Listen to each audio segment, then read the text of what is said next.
உங்களோடு ஆண்டுடைய வார்த்தையை பகிர்ந்து கொள்வதற்கு நேற்றைய தினமும் இன்றைய தினமும் கர்த்தர் வாய்ப்பை கொடுத்தபடினால் ஆண்டவரை துதிக்கிறேன். இதற்கு காரணமாக இருந்த பாஸ்டர் அலெக்ஸ் அவங்களுக்கு அன்பின் வாழ்த்துக்கள். தேவன் நல்லவர். இந்த பகல் நேரத்தில் ஆண்டவர் நம்மோடு பேசுவாராக. செய்தியை உங்களோடு பிரசங்கிப்பதற்கு முன்பாக ஒரு பாடலை நம்ம இணைந்து பாட போகிறோம். உங்களுக்கு தெரிந்திருக்கும், 100 ஆண்டுகளுக்கு முன்பாக வெளிவந்த பாடல். வேதநாய சாஸ்திரியார் அவர்களால் இயற்றப்பட்ட ஒரு பாடல். சமீபத்தில் இந்த பாடல் என்னை அதிகமாய் தொட்டது. அதை இந்த வாரத்தில் சபையில் பாடினோம். அதனுடைய பின்னணி சாட்சியும் பகிர்ந்து கொண்டேன். அதை இப்போ நம்ம பாட ஆண்டவர் கிருபை தருவாராக. வேதநாய சாஸ்திரி ஐயா எவ்வளோ உண்மைன்னு தெரில.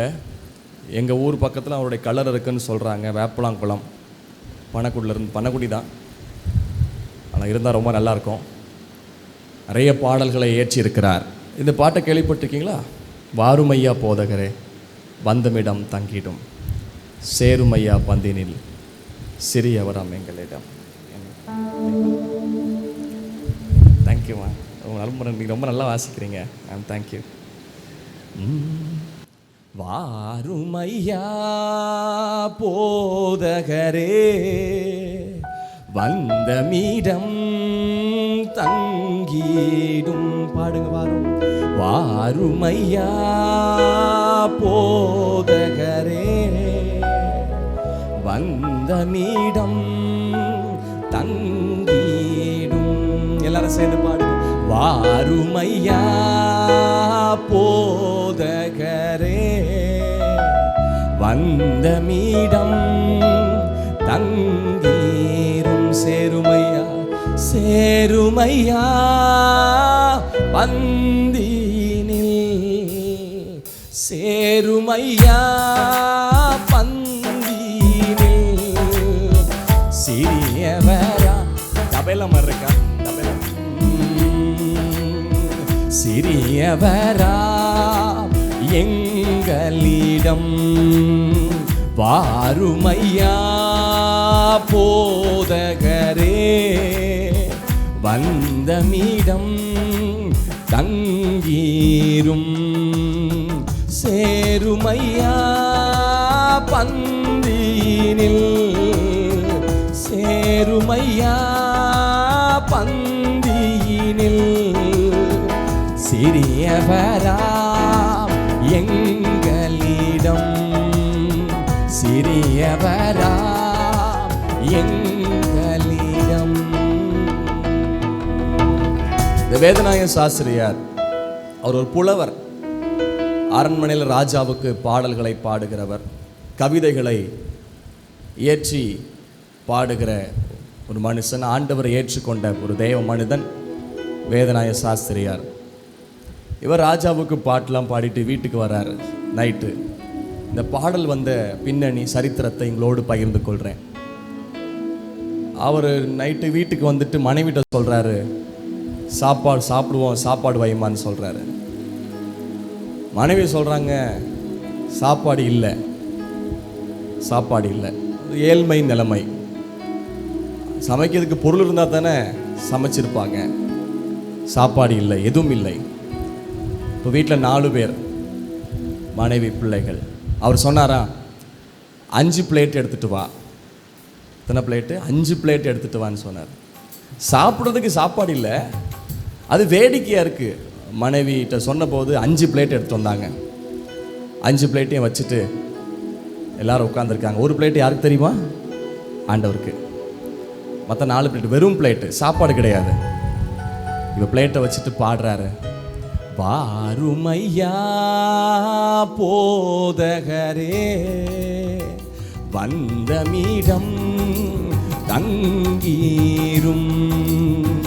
சேருமையா பந்தினில், வெறும் பிளேட்டு பந்தி. சேருமையா பந்தினில் சிறியவரா எங்களிடம், சிறியவரா எங்களிடம். 5 வெறும் பிளேட்டை வச்சுட்டு உட்கார்ந்துட்டு இவர் கவியை ஏற்றி பாடுறாரு. மனைவிக்கு வேடிக்கையா இருக்கு, புரியவும் இல்லை.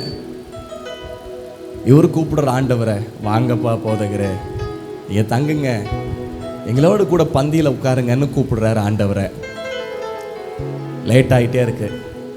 மனைவி வேடிக்கையாக பார்த்துட்டு இருக்காங்க என்ன செய்கிறாருன்னு. ரொம்ப லேட் ஆச்சு.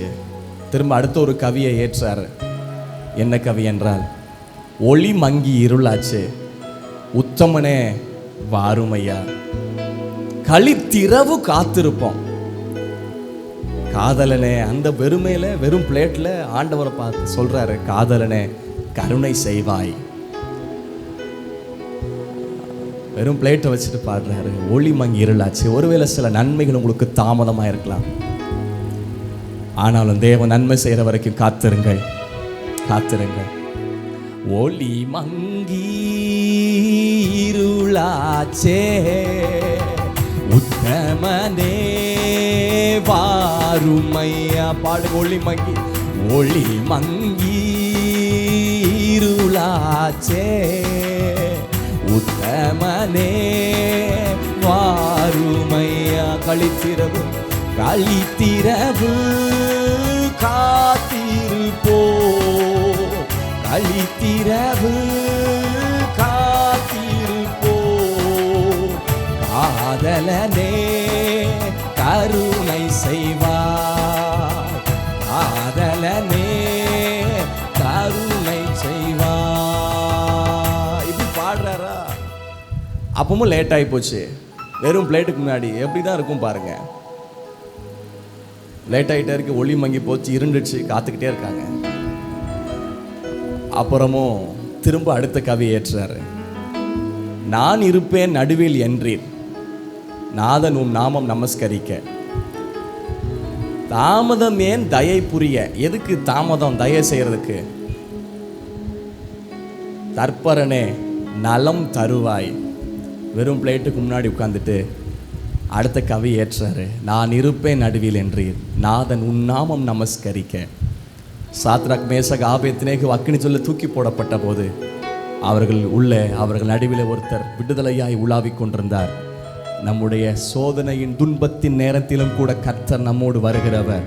அதைத்தான் வேதத்தில் பார்க்கிறோம். எதினால் நாங்கள் விசேஷித்தமானவர்கள், நீர் எங்களோடு இருப்பதினால், நீர் எங்களோடு வருவதினால். எங்களோடு வருகிறீரப்பா, எந்த நிலைமையிலும் எங்களை கைவிடலை, எங்க கூட வர்றீங்க. இல்லாமலும் இழப்பிலையும் தவிப்பிலையும் கர்த்தர் நம்மோடு இருக்கிறார், நம்மோடு இருக்கிறார். ஹல்லேலூயா. இந்த கவியை பாடுறாரு. நான் இருப்பேன் நடுவில் என்றீ, நாதன் உன் நாமம் நமஸ்கரிக்க. நான் இருப்பேன் நடுவில் என்றீ, நாதன் உன் நாமம் நமஸ்கரிக்க. தாமதமே தயை புரிய, தாமதமே தயை புரிய. தற்பரனே நலம் தருவாய், தற்பரனே நலம் தருவாய். தாமதமே தயை புரிய, தாமதமே தயை புரிய.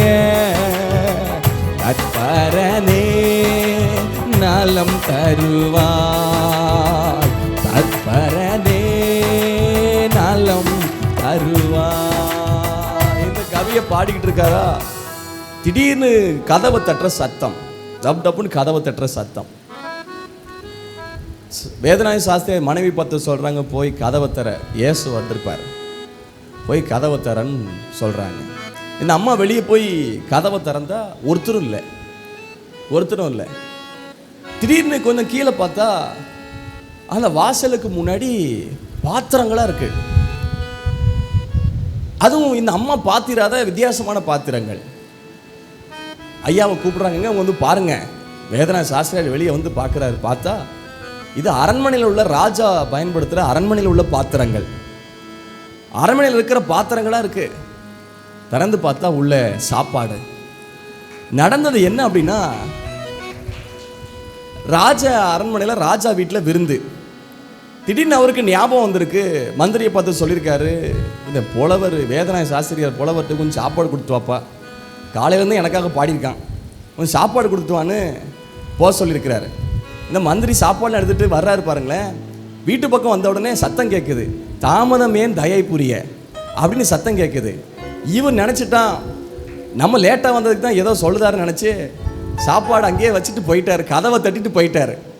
தாமதம் ஏன் இவர் உள்ள ஐயா பாடினது ஆண்டவர் தயை புரியுதுக்கு எதுக்கு தாமதம்னு கேட்காரு. உள்ள வெளியே வந்தது அவன் தாமதம்னு வச்சுட்டு கதவை தட்டு போயிட்டான். இப்போ சாப்பாடு எடுத்துகிட்டு வந்துட்டு பிளேட்டில் வச்சுட்டு முன்னாடி வச்சுட்டு சாப்பிடல, அடுத்த கவை ஏற்றுறாரு. என்ன போசிச்சிங்க? உங்கள் சபையை போசிங்க, உங்கள் சபையை போசிங்க. எத்தனை பேர் சாப்பாடு இல்லாமல் இருக்கிறான், எத்தனை பேர் கஷ்டப்படுறான். அதான் எழுதினாரு, உந்தன் மனை திருச்சபையை உலகம் எங்கும் வளர்த்திடுவாய், பங்கமர பரிகரித்து பாக்கியம் அளித்து தாண்டருள்வார். அப்படியே பாடுறாரு, உந்தன் மனை திருச்சபையை உலகமெங்கும் வளர்த்திடுவார்.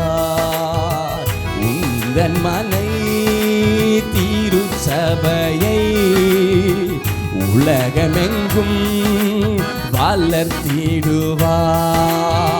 பந்தமர பரிகரித்தே, பந்தமர பரிகரித்தே பாக்கியமளி தாண்டருள்வாய், பாக்கியமளி தாண்டருள்வாய். என்ன நல்ல தெய்வம் தெரியுமா? எப்படிப்பட்ட தெய்வத்தை நாம் ஆராதிக்கிறோம். நம்முடைய ஒவ்வொரு குறைவையும் இழப்பையும் நம்முடைய தேவையும் அறிந்திருக்கிறவர். வாயில சொல் பெறுவதற்கு முன்பதாகவே இன்னது தேவை என்று அறிந்திருக்கிறவர். நான் வேண்டுவதற்கு முன்பதாகவே இன்னது தேவை என்று அறிந்திருக்கிறவர். நாம் ஆராதிக்கிற ஆண்டவர் யெகோவா ஈரே. தமக்கு தேவையான ஆட்டுக்குட்டியை பார்த்து கொள்ளுகிறவர். கர்த்தருடைய பர்வதத்தில் எல்லாம் பார்த்து கொள்ளப்படும். நம்முடைய தேவைகளை சந்திக்கிற தெய்வம் அவர். ஆட்டுக்குட்டி என்று அறிக்கை பண்ணினார் ஆண்டவர். ஆட்டு கடாவிய கர்த்தர் வெளிப்படுத்தினார். அவர் நம்ம ஆராதிக்கிற தெய்வம். அவர் தாமதிக்கிறவர் மட்டுமல்ல, அவருடைய தாமதம் தற்காலிகமானது. கர்த்தர் நமக்கு அற்புதங்களை செய்கிற கர்த்தர். கொஞ்ச காலம் காத்திருக்கிறீங்க, காத்திருத்தல் இருதயத்தை இளைக்க பண்ணலாம். விரும்பினது வரும்போதோ ஜீவ விருட்சம் போல் இருக்கும். கர்த்தருக்கு காத்திருக்கிறவர்களோ புதிய பலனை பெற்றுக் கொள்ளுவார்கள். தடமானதாக இருந்து கர்த்தருக்கே காத்திரு, கர்த்தருக்கே காத்திரு, என்னவாய் முடியும் என்று அறிய மட்டும் நீ பொறுத்திரு என்று அன்றைக்கு நகோமி ரூத்தை பார்த்து சொல்றாங்க. காத்திருத்தல் நிச்சயமாய் பலனை கொடுக்கும். ஒருவேளை சில நன்மைக்காய் காத்திருக்கலாம், தாமதித்துக் கொண்டிருக்கலாம், தயவு அற்புதங்கள் தாமதித்துக் கொண்டிருக்கலாம். ஆனா நிச்சயமா உங்களுக்கு அற்புதங்கள் வெளிப்படும். அவருடைய தாமதம் நன்மைக்காகவே. அவர் என்னை வெறுமையாய் அனுப்ப மாட்டார், வெறுமையாய் இருக்க விட மாட்டார். அவர் வந்தால் என் குறைவுகள் மாறும். அவர் என்னிடத்தில் வந்தால் என்னுடைய நிலைமைகள் மாறும். அவர் வந்தால் சூழ்நிலைமைகள் மாறும். கர்த்தர் வருகிற கர்த்தர். வறுமையா போதகரே, என் குடும்பத்துக்குள்ள வாங்க, என் மேல் வாங்க, என் சூழ்நிலை மேல வாங்க. அன்றைக்கு அந்த வேதநாய சாஸ்திரியார் குடும்பத்தில் இல்லாமையில் வந்தவர் நம்முடைய ஒவ்வொரு குறைவில வருகிறவர். அவர் வந்தால் எல்லா நிலைமைகளையும் மாற்றி போடுகிறவர். கேளுங்கள், வாங்க ஆண்டவரே, நீங்க வாங்க. பத்மு தீவில வந்தவர், சீனாய் மலையில வந்தவர், மேல் வீட்டறையில வந்தவர், ஆண்டவர் ஆசரிப்பு கூடாரத்தில் வந்தவர், கேருபீன்கள் சேராபீன்கள் நடுவில் வந்தவர். எங்களுக்குள்ள வாங்க, எங்களுக்குள்ள வாங்க, எங்க நிலைமையில வாங்க, என் பிள்ளைகளுக்குள்ள வாங்க, என் வீட்டுக்குள்ள வாங்க. ஏ மரகதல பகதர பலகதரா ரீம ஹந்தன மௌனமால ஷீகதலபா. இந்த பாடலை நம்ம பாடி அப்படி ஜெபம் பண்ணிட்டு ஆண்டவருடைய வார்த்தை கேட்க போறோம். ஒருவேளை நீங்கள் இந்த வார்த்தையில் புரியவில்லைனால் பாடும்போது நீங்கள் கற்றுக்கொண்டு பாடுங்கள். நம்ம சேர்ந்து கைகளை தட்டி இந்த பாடலை பாடுவோம். வாருமையா போதகரே, வந்தமிடம் தங்கேரும், சேருமையா சேருமையா பந்தீனில், சிறியவராம் எங்களிடம், சிறியவராம் எங்களிடம், ஒளி மங்கி இருளாச்சே,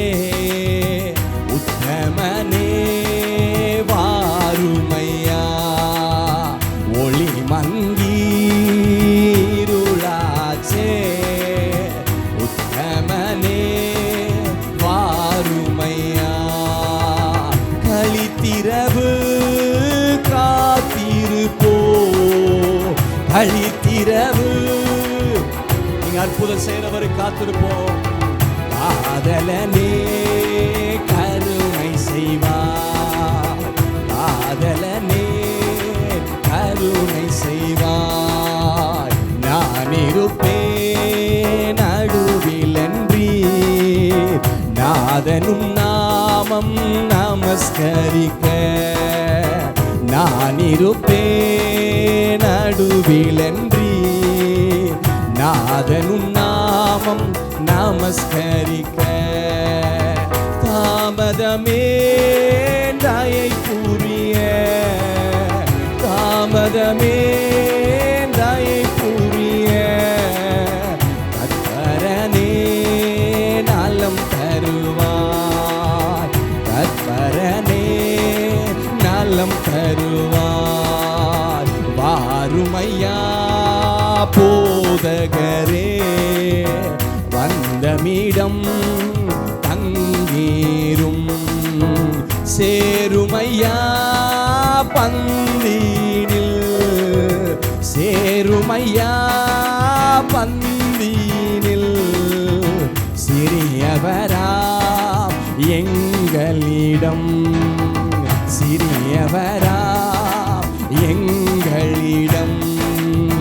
வாருமையா போதகரே, வந்தமிடம் தங்கேரும். சேருமையா பந்தீனில், சேருமையா ஏல்மரகதரபகதா. சிறியவராம் எங்களிடம், சிறியவராம் எங்களிடம். ஒளி மங்கீருளாச்சே, உத்தமனே வாருமையா. ஒளி மங்கி அப்பா, தாமதமாச்சுப்பா, எல்லா வாசலும் அடைக்கப்பட்டுட்டுப்பா. வாருமையா கழித்திரவு காத்திருப்போம், கழித்திரவு. நன்றி அப்பா. காதலனே காதலனே கருணை செய்வாய், காதலனே கருணை செய்வாய். ஒளி மங்கி இருளாச்சே, உத்தமனே வாருமையா. கழித்திரவு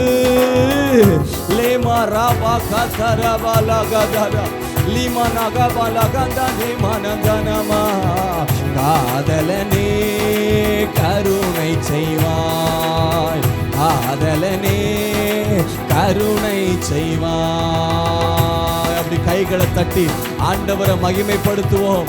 ஹல்லேலூயா. நீர் வருகிறவர், நீர் வந்தால் சூழ்நிலைமைகள் மாறும் ஆண்டவரே. நீர் எங்களுக்குள்ளே வருகிறவர். எங்களோடு வாங்க, எங்கள் கூட வாங்க, எங்கள் நிலைமையில வாங்க, எங்க சூழ்நிலைமைக்குள்ள வாங்க ஆண்டவரே. லே ரமகதரபகதனா. ஒளி மங்கி இருளாச்சே, உத்தமனே வாருமையா. ஒருவேளை இங்க கடந்து போகிற பாதை இருண்ட பாதையா இருக்கலாம், எல்லா வாசல்களும் அடைக்கப்பட்ட நிலைமையில இருக்கலாம், தாமதம் என்கிற நிலைமையில போயிட்டு இருக்கலாம். பல ஜெபங்கள், உபவாசங்கள், அதற்கான பிரயாசங்கள், முயற்சிகள், எப்பொழுது தண்ணீர் கலங்கும் என்று காத்துக்கொண்டே இருக்கிறார்கள். ஆனா ஒரு நல்ல தெய்வம் எனக்காக வருகிறவர், எனக்காக வருகிறவர், அற்புதத்தோட வருகிறவர். என்னை சந்திக்க அவர் வரும்போது என்னுடைய நிலைமை மாறும் எனக்கு தெரியும்.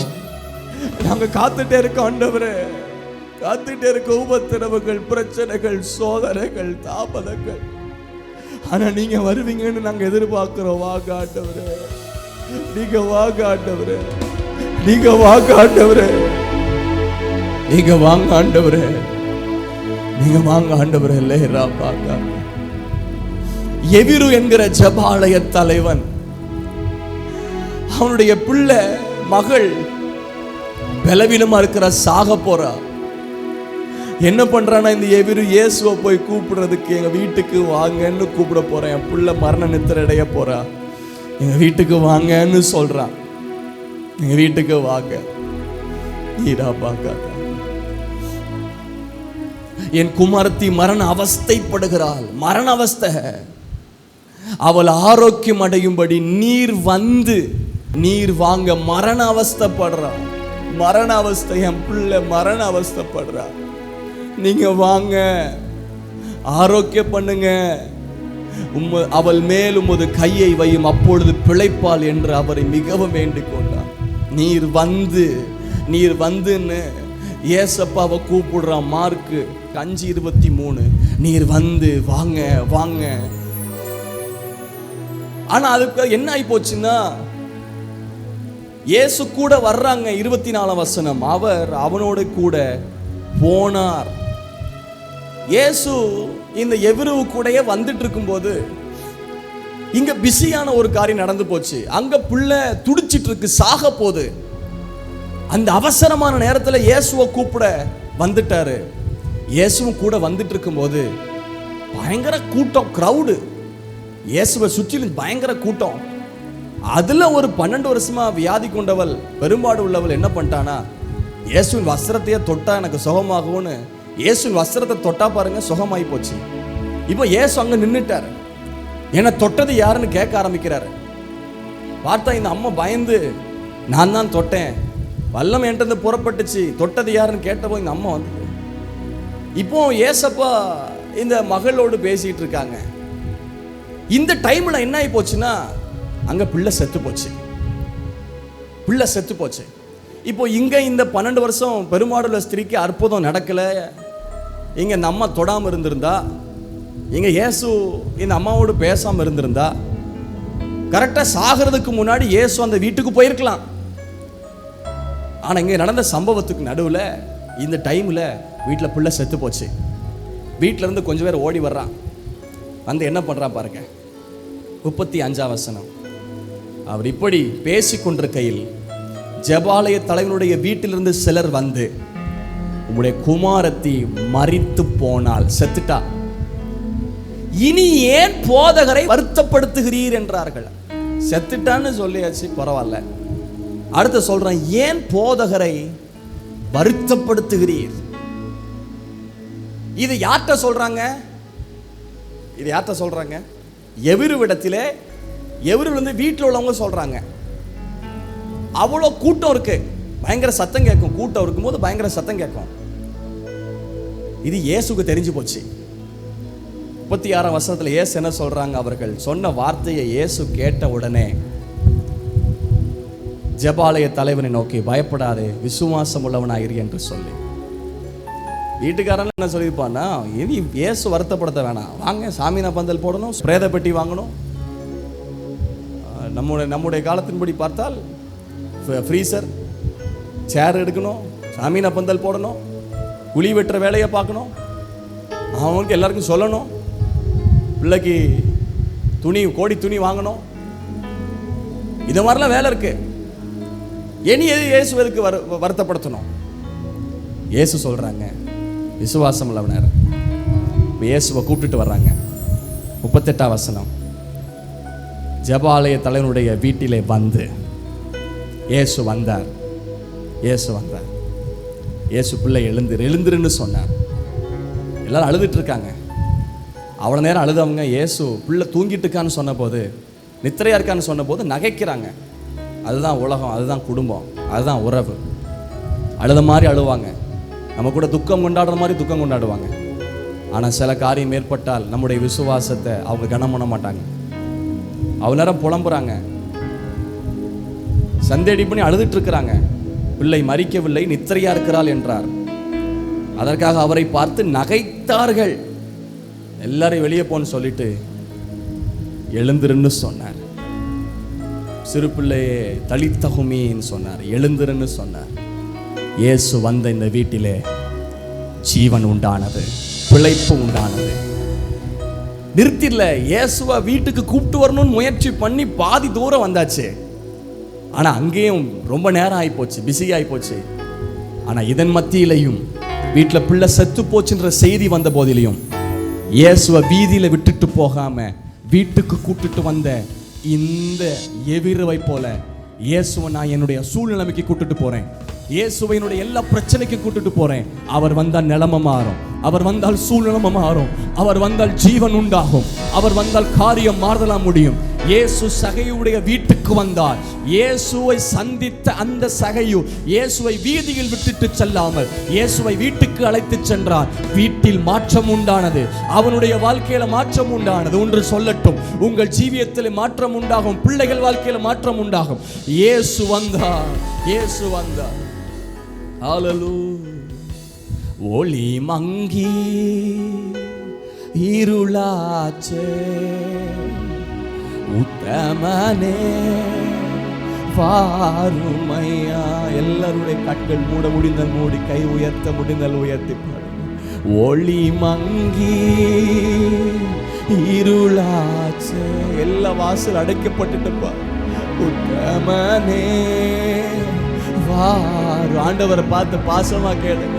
ஒளி மங்கி இருளாச்சே, அப்பா வாக்கு மனே வாருமையா. களித்திரவு களித்திரவு காத்திருப்போ, களித்திரவு காத்திருப்போ. காதலனே கருணை செய்வார், காதலனே கருணை செய்வார். நான் இருப்பேன் நடுவில் என்றீ, நாதனும் நாமம் நமஸ்கரிக்க தாமதமே தயை புரிய, தாமதமே தயை புரிய. தற்பரனே நலம் தருவார், தற்பரனே நலம் தருவார். தாமதமே தயை புரிய, தாமதம்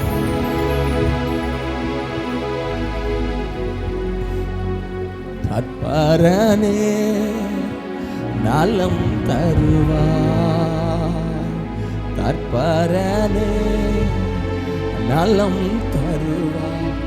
ஏன் தாமதம்? நான் விசுவாசத்தை வளர வைக்கிறதுக்கு, நம்ம நம்பிக்கையை வளர வைக்கிறதுக்கு, இன்னும் விசுவாசத்துல காத்திருக்க வைக்கிறதுக்கு சில தாமதங்களை கர்த்தர் அனுமதிச்சிருக்கலாம்.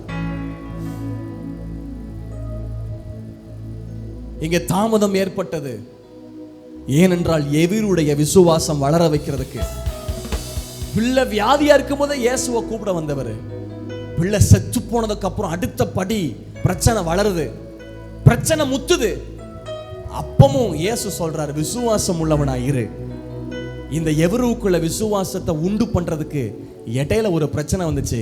அந்த பிரச்சனை தான் 12 வருஷம் பெரும்பாடு உள்ள ஸ்திரீ.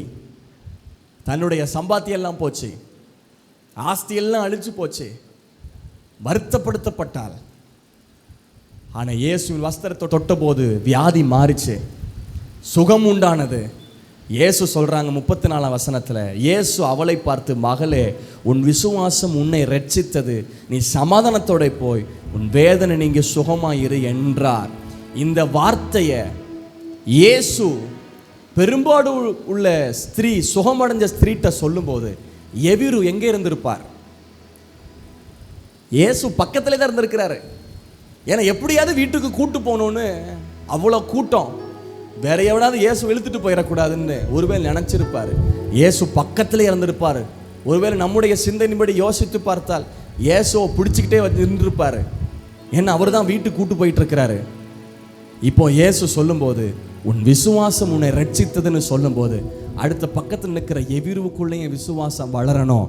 இங்கே அற்புதம் செஞ்சவர் வீட்டில் இருக்கிற என் பிள்ளைக்கு அற்புதம் செய்ய முடியும்.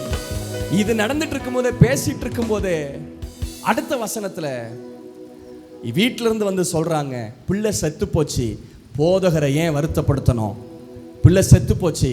ஆனால் இப்போ எவருக்குள்ள விசுவாசத்தை எழுப்பியிருக்கிறாரு. இப்போ எவரோ பார்த்து சொல்கிறாரு, விசுவாசம் உள்ளவனாய் இரு, பயப்படாதே பயப்படாதே. வார்த்தைகள் இயேசு கேட்டபோது ஜெபாலயம் தலை நோக்கி, பயப்படாதே, விசுவாசம் உள்ளவனாய் இரு. இங்கே விசுவாச பாடம் ஒன்று நடந்திருக்கு, செய்முறை பாடம் நடந்திருக்கு. இப்போ விசுவாசம் உள்ளவனா இருன்னு எவரோ பார்த்து சொல்கிறாரு.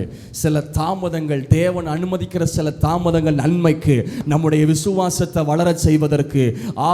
சாராளுக்கும் ஆபிரகாமுக்கும் தாமதம் நன்மைக்கு, விசுவாசத்தில் வளர செய்வதற்கு. அதுதான் ஆபிரகாம் சொல்றாரு, வாக்கு தத்தம் மனிதவர் நிறைவேற்ற வல்லவர் என்று முழு நிச்சயமாய் நம்பி அவர் விசுவாசத்தில் வல்லவனானான். தேவன் அனுமதிக்கிற சில தாமதங்கள் விசுவாசத்தில் வளர செய்வதற்கு. ஆவியானவருடைய பலத்தினால் அன்றைக்கு விசுவாசத்தில் வளர்ந்தது போல் விசுவாசத்தில் வளருவோம்.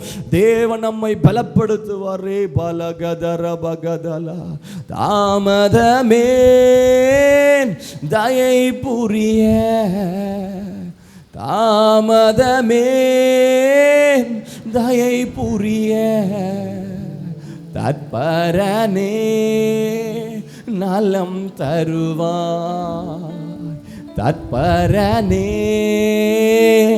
நலம் தருவார். நீர் வந்தால் சூழ்நிலை மாறுமே, முடியாததும் சாத்தியமாகுமே. நீர் வந்தால் சூழ்நிலை மாறுமே, முடியாததும் மாகுமே. நிறைவே நீர் வாருமே, நிறைவே நீர் வேண்டுமே, நிறைவே நீர் போதுமே. ஆவியானவரே நிறைவே நீர் வாருமே, நிறைவே. லேனா மகாந்தரபலஹமா ஆவியானவரே. நல்ல பிதாவே, இயேசுவின் நாமத்தில் ஜெபிக்கிறோம் ஆண்டவர். இந்த விடுதலை உபவாச ஜெப நேரத்தில் ஆவியானவர் எங்களோடு இடைப்பட்டு கொண்டே இருக்கீங்க. தொடர்ந்து எங்களோடு பேசுங்க பரிசுத்த ஆவியானவரே. ஆவியானவரே, நீங்க பேச, நாங்க கேட்டு அதன்படி நடக்க எங்களை ஒப்பு கொடுக்கிறோம், எங்களை தாழ்த்துகிறோம். இயேசுவின் நாமத்தில் பிதாவே, ஆமென், ஆமென். மத்தேயு எழுதின சுவிசேஷ புஸ்தகம் 13ஆம் அதிகாரம் 24ஆம் வசனம் முதல் 30ஆம் வசனம் வரைக்கும் நாம் இணைந்து வாசிக்க போகிறோம். 24 முதல் 30ஆம் வசனம் வரைக்கும். வேறு ஒரு உவமையை அவர்களுக்கு சொன்னார். பரலோக ராஜ்யம் தன் நிலத்தில் விதைத்த மனுஷனுக்கு ஒப்பாய் இருக்கிறது. மனுஷன் நித்திரை பண்ணுகையில் அவனுடைய சத்துரு வந்து கோதுமைக்குள் களைகளை விதைத்து விட்டு போனான். பயிரானது வளர்ந்து கதிர் விட்டபோது களைகளும் காணப்பட்டது. வீட்டெஜமானுடைய வேலைக்காரன் அவரிடத்தில் வந்து, ஆண்டவனே, நீர் உமது நிலத்தில் நல்ல விதையை விதைத்தீர் அல்லவா, களைகள் எப்படி உண்டானது என்றார்கள். அதற்கு அவன், சத்துரு அதை செய்தான் என்றார். அப்பொழுது வேலைக்காரன், நாங்கள் போய் அவைகளை பிடுங்கி போட உமக்கு சித்தமா என்று கேட்டார்கள். அதற்கு அவன், வேண்டாம், களைகளை பிடுங்கும்போது நீங்கள் கோதுமையும் கூட வேரோடு பிடுங்காதபடிக்கு இரண்டையும் அறுப்பு மட்டும் வளர விடுங்கள். அறுப்பு காலத்தில் நான் அறுக்கிறவர்களை நோக்கி, முதலாவது களைகளை பிடுங்கி அவைகளை சுட்டெரிக்கிறதற்கு கட்டுகளாக கட்டுங்கள், கோதுமையோ என் களஞ்சியத்தில் சேர்த்து வையுங்கள் என்பேன் என்று சொன்னான் என்றார். இந்த உவமையை இயேசு பரலோக ராஜ்யத்தின் காரியத்தை வெளிப்படுத்த சொல்லியிருக்கிறாங்க. பரலோக ராஜ்யத்தை குறித்து வெளிப்படுத்தும்படிக்கு ஏராளமான உவமைகளை இயேசு பயன்படுத்தி இருக்காங்க. இதற்கு கீழேயும் இன்னொரு உவமை கூட போடப்பட்டிருக்கிறது. இதே அதிகாரத்திலையும் மற்றும் வேறு ஒரு உவமைகள் பதிவு செய்யப்பட்டிருக்கிறது. முத்துக்களை குறித்த உவமைகள் இருக்கிறது, புதைந்திருக்கிற பொக்கிஷத்தை குறித்த உவமை இருக்கிறது, மீன் பிடிக்கிறதை குறித்தான ஓமை இருக்கிறது. அப்புறம் கடுகு விதை குறித்த ஓமை இருக்கிறது. இந்த அதிகாரத்திலே பரலோக ராஜ்யத்தை குறித்ததான ஓமைகள் சில பதிவு செய்யப்பட்டிருக்கிறது. அதில் நாம் இப்பொழுது வாசித்த 24 30 வசனங்கள் இருக்கிற ஓமையை நாம் சற்று தியானிக்க போகிறோம், வெளிப்படைய போகிறோம். கர்த்தர் நமக்கு கிருபை செய்வாராக. கைகளை உயர்த்தி கர்த்தரை மகிமைப்படுத்துவோம். ஹல்லேலூயா, ஹல்லேலூயா, ஹல்லேலூயா. ஆண்டவர் நல்லவர். பரலோக ராஜ்யத்தை குறித்து இயேசு ஓமையை சொல்றாங்க. பொதுவாக பரலோக ராஜ்யம் அதுதான் முக்கிய குறிக்கோளாக இருக்கணும். ஏன் கிறிஸ்தவம், ஏன் இயேசு சிலுவையில் மரிக்கணும், ஏன் இயேசு ரத்தம் சிந்தினார், ஏன் இயேசு கிறிஸ்துவின் உபதேசங்கள் போதிக்கப்படுகிறது, ஏன் சபை, ஏன் சத்தியங்கள், ஏன் உபதேசங்கள், ஏன் கடிந்து கொள்ளுதல்கள், ஏன் சீர்திருத்தங்கள், ஏன் ஊழியங்கள், பிரதானமான நோக்கம் என்ன தெரியுமா?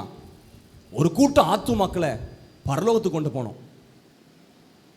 இல்லையா? உண்மையா இல்லையா? இன்மைக்காக மட்டும்தான் சர்ச்சுக்கு வரீங்களா? இன்மைக்காக மட்டும்தான் அந்த கூட்டத்துக்கு வரீங்களா? மறுமைன்னு ஒன்று இருக்கு, பரலோகம்னு ஒன்று இருக்கு. பல நேரங்களில் நம்முடைய இம்மைக்குரிய வாழ்க்கை பெருசா தெரியுது. கொஞ்ச காலம் வாழ்க்கைமா, கொஞ்ச காலம் வாழ்க்கை. 70 ஆண்டுகள் பலத்தின் மிகுதினால் 80. ஒருவேளை மோசே இந்த காலத்தில் இருந்திருந்தார்னா, இந்த வசனத்தை இந்த காலத்தில் எழுதியிருப்பார்னா எப்படி எழுதியிருக்கலாம்? மனுஷனுடைய ஆயுசினால் 50, இல்லை மனுஷனுடைய ஆயுசினால் 40, பலத்தின் மிகுதினால் அப்படின்னு எழுதியிருக்கலாம். இன்னும் கொஞ்சம் காலம் கடந்து போச்சுன்னா ஆயுசு குறுகிட்டு தான் இருக்கும். இளம் வயதின் மரணங்கள் ஏற்பட்டு கொண்டே இருக்கிறது, சொல்ல முடியவில்லை. திடீர் திடீரென்று மரணங்கள். என் கூட படித்த ஒரு நண்பன் உடைய பணக்குடியில் போன வாரத்தில் மரித்து போனார். தூத்துக்குடியில் தான் கல்யாணம் பண்ணியிருந்தார், மனைவி தூத்துக்குடி தான். திடீரென்று காலையில் முழிக்கும் போது ஒரு எலும்புல வயது, சின்ன வயது. அதுக்கு முந்தின வாரம் எங்களுடைய பணக்குள்ள இன்னொரு 7 வயது மரணம். இப்பெல்லாம் சின்ன பிள்ளைகளுக்கு கூட அட்டாக் வருது. இந்த பூமி வாழ்க்கை மிக குறைவு. அது நமக்கு பெருசா தெரியும். ஆனால் 70 வயசு 80 அப்பா அப்படின்னு தெரியும். ஆனால் பரலோகத்தை குறித்து போட்டிருக்கு நித்திய ஜீவன், நித்திய வாழ்க்கை. அப்படி என்றால் முடிவில்லாத, யுக யுகமாய், காலங்காலமாய் நம்முடைய ஓட்டம் எல்லாம் இம்மைக்குரியதாகவே ஓடிக்கொண்டிருக்குமானால் நாம் சற்று யோசிக்கணும். மறுமை வாழ்க்கை, பரலோகம் இம்மையை விட பல மடங்கு பெருசு. உலக ஜீவியத்தை விட. அதான் சொல்றாரு வேதத்தில், பூமிக்குரியவைகள் அல்ல மேலானவைகளை நாடுங்கள். வேதத்தில் சொல்லுகிறார், இம்மைக்காக மட்டும் கிறிஸ்துவின் மேல் நம்பிக்கை வைத்தால் எல்லாரை பார்க்கலும் பரிதபிக்கப்பட்டவர்களாய் இருப்பீர்கள். இந்த பூமியில் நமக்கு சுகமா வாழணும், சுகபலன் ஆரோக்கியம் தேவை, நன்மைகள் தேவை. நம்முடைய தேவன் இம்மைக்காக மட்டும் நடத்துகிறவர் அல்ல, பரலோகத்துக்கு வழியை உண்டு பண்ணவும், ஜனத்தை பரலோகத்துக்கு சேர்க்கணும் என்பதற்காகத்தான் இயேசு சிலுவையில் ரத்தம் சிந்தி மரித்தார். பரலோகத்துக்கு போறதுக்கு ஒரே வழி இயேசு கிறிஸ்து மட்டும்தான். பரலோக ராஜ்யம். அதைத்தான் இயேசு கிறிஸ்து பிரசங்கிக்க ஆரம்பிக்கும் போது அவருடைய பிரசங்கம், மனம் திரும்புங்கள், பரலோக ராஜ்யம் சமீபித்துக் கொண்டிருக்கிறது. பல ஓமைகள் வழியா சொல்றார் பரலோக ராஜ்யத்தை குறித்து. யோவான் ஸ்நானகன் பிரசங்கம் பண்றார், மனம் திரும்புங்கள், பரலோக ராஜ்யம் சமீபித்திருக்கிறது. அவர் நியாயத்தீர்ப்பை குறித்து பேசுறாரு. பரலோகம், பரலோக ராஜ்யம்.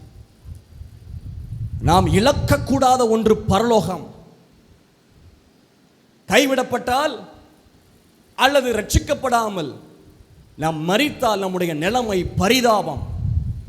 நரகத்தில் தான் யுக யுகமாய் இருப்போம். ஆகவே சற்று இந்த காலையில் நமக்குள்ள ஒரு தெளிவு, விழிப்பு உண்டாகட்டும். பரலோகம் செல்லணும் என்கிற எண்ணம் உண்டாகட்டும். பரலோகம் போனோம், நித்தியத்தை குறித்த எண்ணம் இருக்கணும். பழைய பரிசுத்தவான்களுக்கு அந்த எண்ணம் இருந்தது. அது எபிரேய புத்தகத்தில் பார்க்கிறோம். எபிரேய ஆக்கியோன் எழுதுகிறார்ல, அதனால கூடாரத்தில் வசித்து வந்ததாக ஆபிரகாமை குறித்து பார்க்கிறோம். தூரத்தில் அவைகளை கண்டு நம்பி அணைத்துக் கொண்டு அதற்காக வாழ்றாங்க. இயேசு கிறிஸ்து கெத்செமனே தோட்டத்தில் ஜெபிக்கும் போது யோவான் 17ஆம் அதிகாரத்தில் ஜெபிக்கிறார். நான் எங்கே இருக்கிறேனோ அங்கே இவர்கள் இருக்க வேண்டும் என்று ஜெபம் பண்றார். அப்படி என்றால் நான் எங்கே இருக்கிறேனோ நான் போய் ஒரு ஸ்தலத்தை ஆயத்தம் பண்ணுகிறேன். ஆயத்தம் பண்ண பின்பதாக நான் வருவேன், உங்களை நான் சேர்த்துக் கொள்வேன்னு சொல்றார். இயேசு சீக்கிரம் வரப்போகிறார். இயேசு சீக்கிரம் வரப்போகிறார். இயேசு ஏன் வரப்போகிறார்? அவர் முதலாவது வந்தது பாவிகளை ரட்சிக்கும்படிக்கு. இயேசு இந்த பூமிக்கு வந்தார். இயேசு பாவிகளை ரட்சிக்கும்படிக்கு வந்தார். இனி இயேசு வரப்போகிறது பாவிகளை ரட்சிக்க அல்ல, பரிசுத்தவான்களை சேர்த்துக்கொள்ள இயேசு வரப்போகிறார். இயேசுவின் முதல் வருகை பாவிகளை ரட்சிக்க, இயேசுவின் இரண்டாம் வருகை பரிசுத்தவான்களை சேர்த்துக்கொள்ள இயேசு வரப்போகிறார். இயேசு வரும்போது நாம் எல்லாரும் எடுத்துக்கொள்ளப்படணும். இயேசு வரும்போது நம்முடைய வீடு காலியாகணும். இயேசு வரும்போது நம்முடைய சபை காலியாகணும். இயேசு வரும்போது இந்த மண்டபத்துக்கு வருகிற ஒவ்வொருத்தரும் காலியாகணும். அப்படி என்றால் நாம் பரலோகத்துக்கு எடுத்துக்கொள்ளப்படணும். நித்திய நித்தியமாய் யுக யுகமாய் அவரோடு கூட வாழணும். முடிவில்லாத ராஜ்யம், வேதனை இல்லாத ராஜ்யம், அழுகை இல்லாத ராஜ்யம், புலம்பல் இல்லாத ராஜ்யம், கண்ணீர் இல்லாத ராஜ்யம், சந்தோஷமா இருக்கக்கூடிய ராஜ்யம். அந்த ராஜ்யத்தில் நாம் எடுத்துக்கொள்ளப்படணும். பரலோக நிச்சயம் நமக்கு உண்டாகட்டும். பரலோகத்தை குறித்த எண்ணம் நமக்கு உண்டாகட்டும். ஆண்டவர் நல்லவர். கைவிடப்பட்டக்கூடாதுப்பா. ஒரு அம்மாவுக்கு பசங்களால் வேதனை தாங்க முடியல. 2 பசங்களால் அந்த அம்மாவை, ஆண்டவரே என்னை எடுத்துருங்க, நான் சாகணும், என்னை எடுத்துருங்க அப்படின்னே அடிக்கடி சொல்லிக்கிட்டு இருக்குமா. ஒரு நாள் 2 பசங்களை முடிவு எடுத்தானுங்க, நம்ம அம்மாவுக்கு பாடம் கற்பிப்போம். அப்போ இந்த அம்மா ஜோமனு தான், ஆண்டவரே 2 பசங்களால் தாங்க முடியல, என்னை எடுத்துருங்க. இவனை பசங்க பிளான் பண்ணிட்டான், டேய் நான் கட்டில் கீழே இருக்கேன், நீ மேலே இருந்து பேசு, மேலே இரு. ஒரு பையன் கட்டில் கீழே, இந்த அம்மா கட்டில் இருந்து ஜோம் பண்ணுது. ஒருத்தன் மேலே, இந்த அம்மா அப்படி ஜோம் பண்ணுது, என்னை எடுத்துருங்க ஆண்டவரே போதும் அப்படின்ன போது மேலே இருந்து ஒருத்தன் பேசுகிறான். இளையவன் மேலேருந்து பேசுகிறான், மகளே நான் இப்பொழுதே உன்னை எடுக்கிறேன் அப்படின்னு பேசுகிறான். கீழே இருந்து ஒருத்தன் கட்டில் தூக்குறான். இப்போ இந்த அம்மா கத்துது, ஆண்டவரே ஆண்டவரே வேணாம் வேணாம் வேணாம் வேணாம், இப்போ எடுக்க வேண்டாம் ஆண்டவரே, இப்போ எடுக்க வேண்டாம் ஆண்டவரே. ஜெபம் என்னது?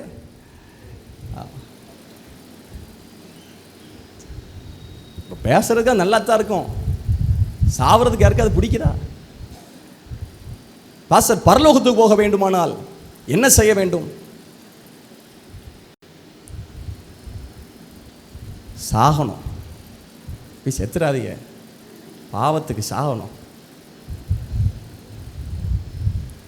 அது காலம் சென்று தாமஸ் ராஜ் ஐயா அந்த லாக்டவுன் டைமில் ஒரு பிரசங்க, அந்த ஃபஸ்ட்டு லாக்டவுன், அதுக்கப்புறம் தான் அவங்க பாதிக்கப்பட்டாங்க. இந்த செய்தியெல்லாம் பயங்கர உயிரோட்டமாக இருக்கும். நமக்கு வருகையின் அடையாளங்கள் நமக்கு நல்லா தெரியுது. எப்போ இயேசு வருவார்னு நமக்கு தெரியாது, காலம் நேரம் நமக்கு தெரியாது. ஆனால் வேதத்தில் எழுதப்பட்டிருக்கிற அடையாளங்கள் நமக்கு தெரியும். கொள்ளை நோய்கள், யுத்தங்கள், யுத்தத்தின் செய்திகள் கேள்விப்பட்டே இருக்கும், நடந்துக்கிட்டே இருக்குது. சும்மா துப்பாக்கி வச்சு சுடுற மாதிரி நடந்துக்கிட்டே இருக்குது, இப்போ போட்டே இருக்கான். அப்புறம் விசுவாச குறைவு, அந்தி கிறிஸ்து நடந்துக்கிட்டே இருக்குது. அப்போ இதனால் நமக்கு என்ன தெரியுது? உலகத்தின் முடிவு, இயேசுவின் வருகையின் அடையாளம் தெரியுதா இல்லையா? அப்போ என்ன சொன்னார்னா, வருகையின் அடையாளங்கள் நமக்கு தெரிஞ்சிட்டு இருக்கு. ஆனால் எப்போ சாவு வரும் தெரியுமா? இருக்காது, தெரியாது. நம்ம ஜீவனுடைய கேரண்டி, நமக்குள்ள லைஃப் டைம், நமக்கு எவ்வளோ நாள் ஆண்டவர் வச்சுருக்காரு ஒருத்தருக்கும் தெரியாது. என்ன சொன்னார்னா, எப்போனா மரணம் ஏற்படலாம், உருப்படியாக மறிக்கிறதுக்கு ஆயத்தப்படு. சிலருக்கு தான் நல்ல வயசில், பூர்ண வயசில் ரொம்ப எல்லாம் ஒப்புரவாகி அறிக்கையிட்டு மன்னிப்பை கேட்டு ஆண்டரோடு பழகி அப்படியே அந்த மாதிரி மறிக்கிற பல பரிசுத்தவான்களுக்கு வாய்ப்பு கிடைச்சிது. ஆனால் மரணங்களுக்கு பல விதங்கள் இருக்குது. என்ன பாஸ்டர் இப்படி அபசகமாக பேசிகிட்டு இருக்கீங்க, மரணம் மரணம்னு? உருப்படியாக பரலோகத்து போய் சேரணும்லான்னு நம்ம பழைய பக்தர்கள் பாடியிருக்கிறாங்க, இந்த மண்ணுக்காக மாணிக்கத்தை விட்டுட மாட்டேன். இயேசுவை போல் அழகுள்ளோர் யாரும் இல்லை பூவினில், இதுவரை கண்டதில்லை காண்பதும் இல்லை. இயேசுவை போல் அழகுள்ளோர் யாரும் இல்லை பூவினில், இதுவரை கண்டதில்லை, காண்பதும் இல்லை. பூரண அழகுள்ளவரே, நீரே போதும், வேறே வேண்டாம் எந்த நண்பரேசு. மண்ணுக்காக மாணிக்கத்தை விட்டிட மாட்டேன், வேறும் மண்ணுக்காக மாணிக்கத்தை விட்டிட மாட்டேன், வேறும் மண்ணுக்காக மாணிக்கத்தை விட்டிட மாட்டேன். அப்படி பாடியிருக்காங்க. பழைய ஆட்களுடைய அந்த எண்ணம்லாம் பரலோகத்தை குறித்து இருக்கும். இன்னைக்கு பழைய பாடல்கள்லாம் பாருங்க. இந்த பழைய காலத்தில் இந்த சாரணோரஜி அம்மா, நடராஜ் முதலர் ஐயா, எமில் ஜெயசங்கண்ணே, இந்த பழைய ஆட்களுடைய டிஜே சங்கர் ஐயா, அவங்களோட பாடல்லாம் பார்த்தீங்கன்னா ஃபாதர் ஐயா பாட்டு இந்த பரலோகத்தை குறித்து, நித்திய ஜீவனை குறித்து இந்த ஒரு ஸ்டான்ஸாலேயே தான் வந்துடும்.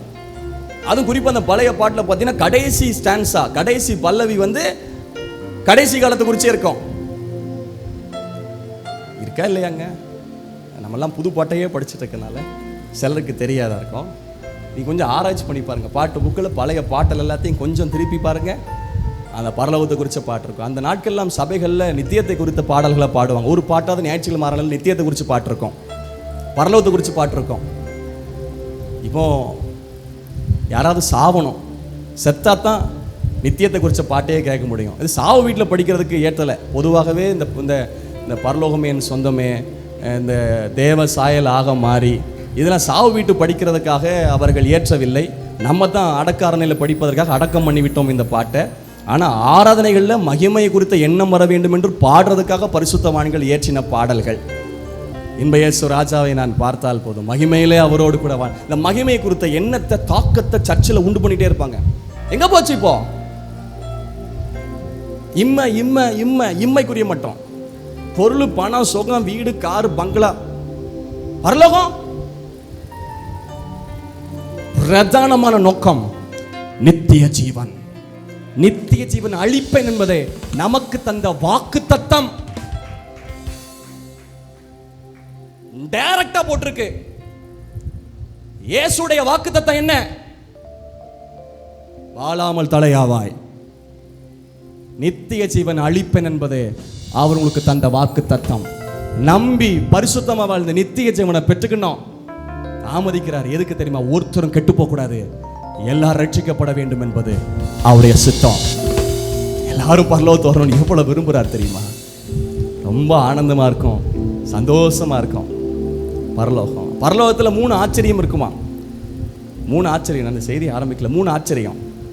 என்ன ஆச்சரியம்னா, ஒன்று, அவரை காணுமே, அந்த சிஸ்டரை காணுமே, அப்பா குனிஞ்சதால நிமிராம அப்படியே முக்காடு போட்டு அப்படி குதிப்பாங்களே, அந்த அக்காவை காணுமே, வீடு வீடா போய் சுவிசை எறிப்பாங்களே, காணுமே, இல்லை ஜபம்னு ஓடுவாங்களே, அந்த பாஸ்டரை காணுமே அப்படின்னு ஒரு ஆச்சரியம். காணுமே அப்படின்னு ஆச்சரியம். அந்த பாஸ்டர் பையனை காணுமே, அந்த விசுவாசி காணுமே. 2வது ஒரு ஆச்சரியம்,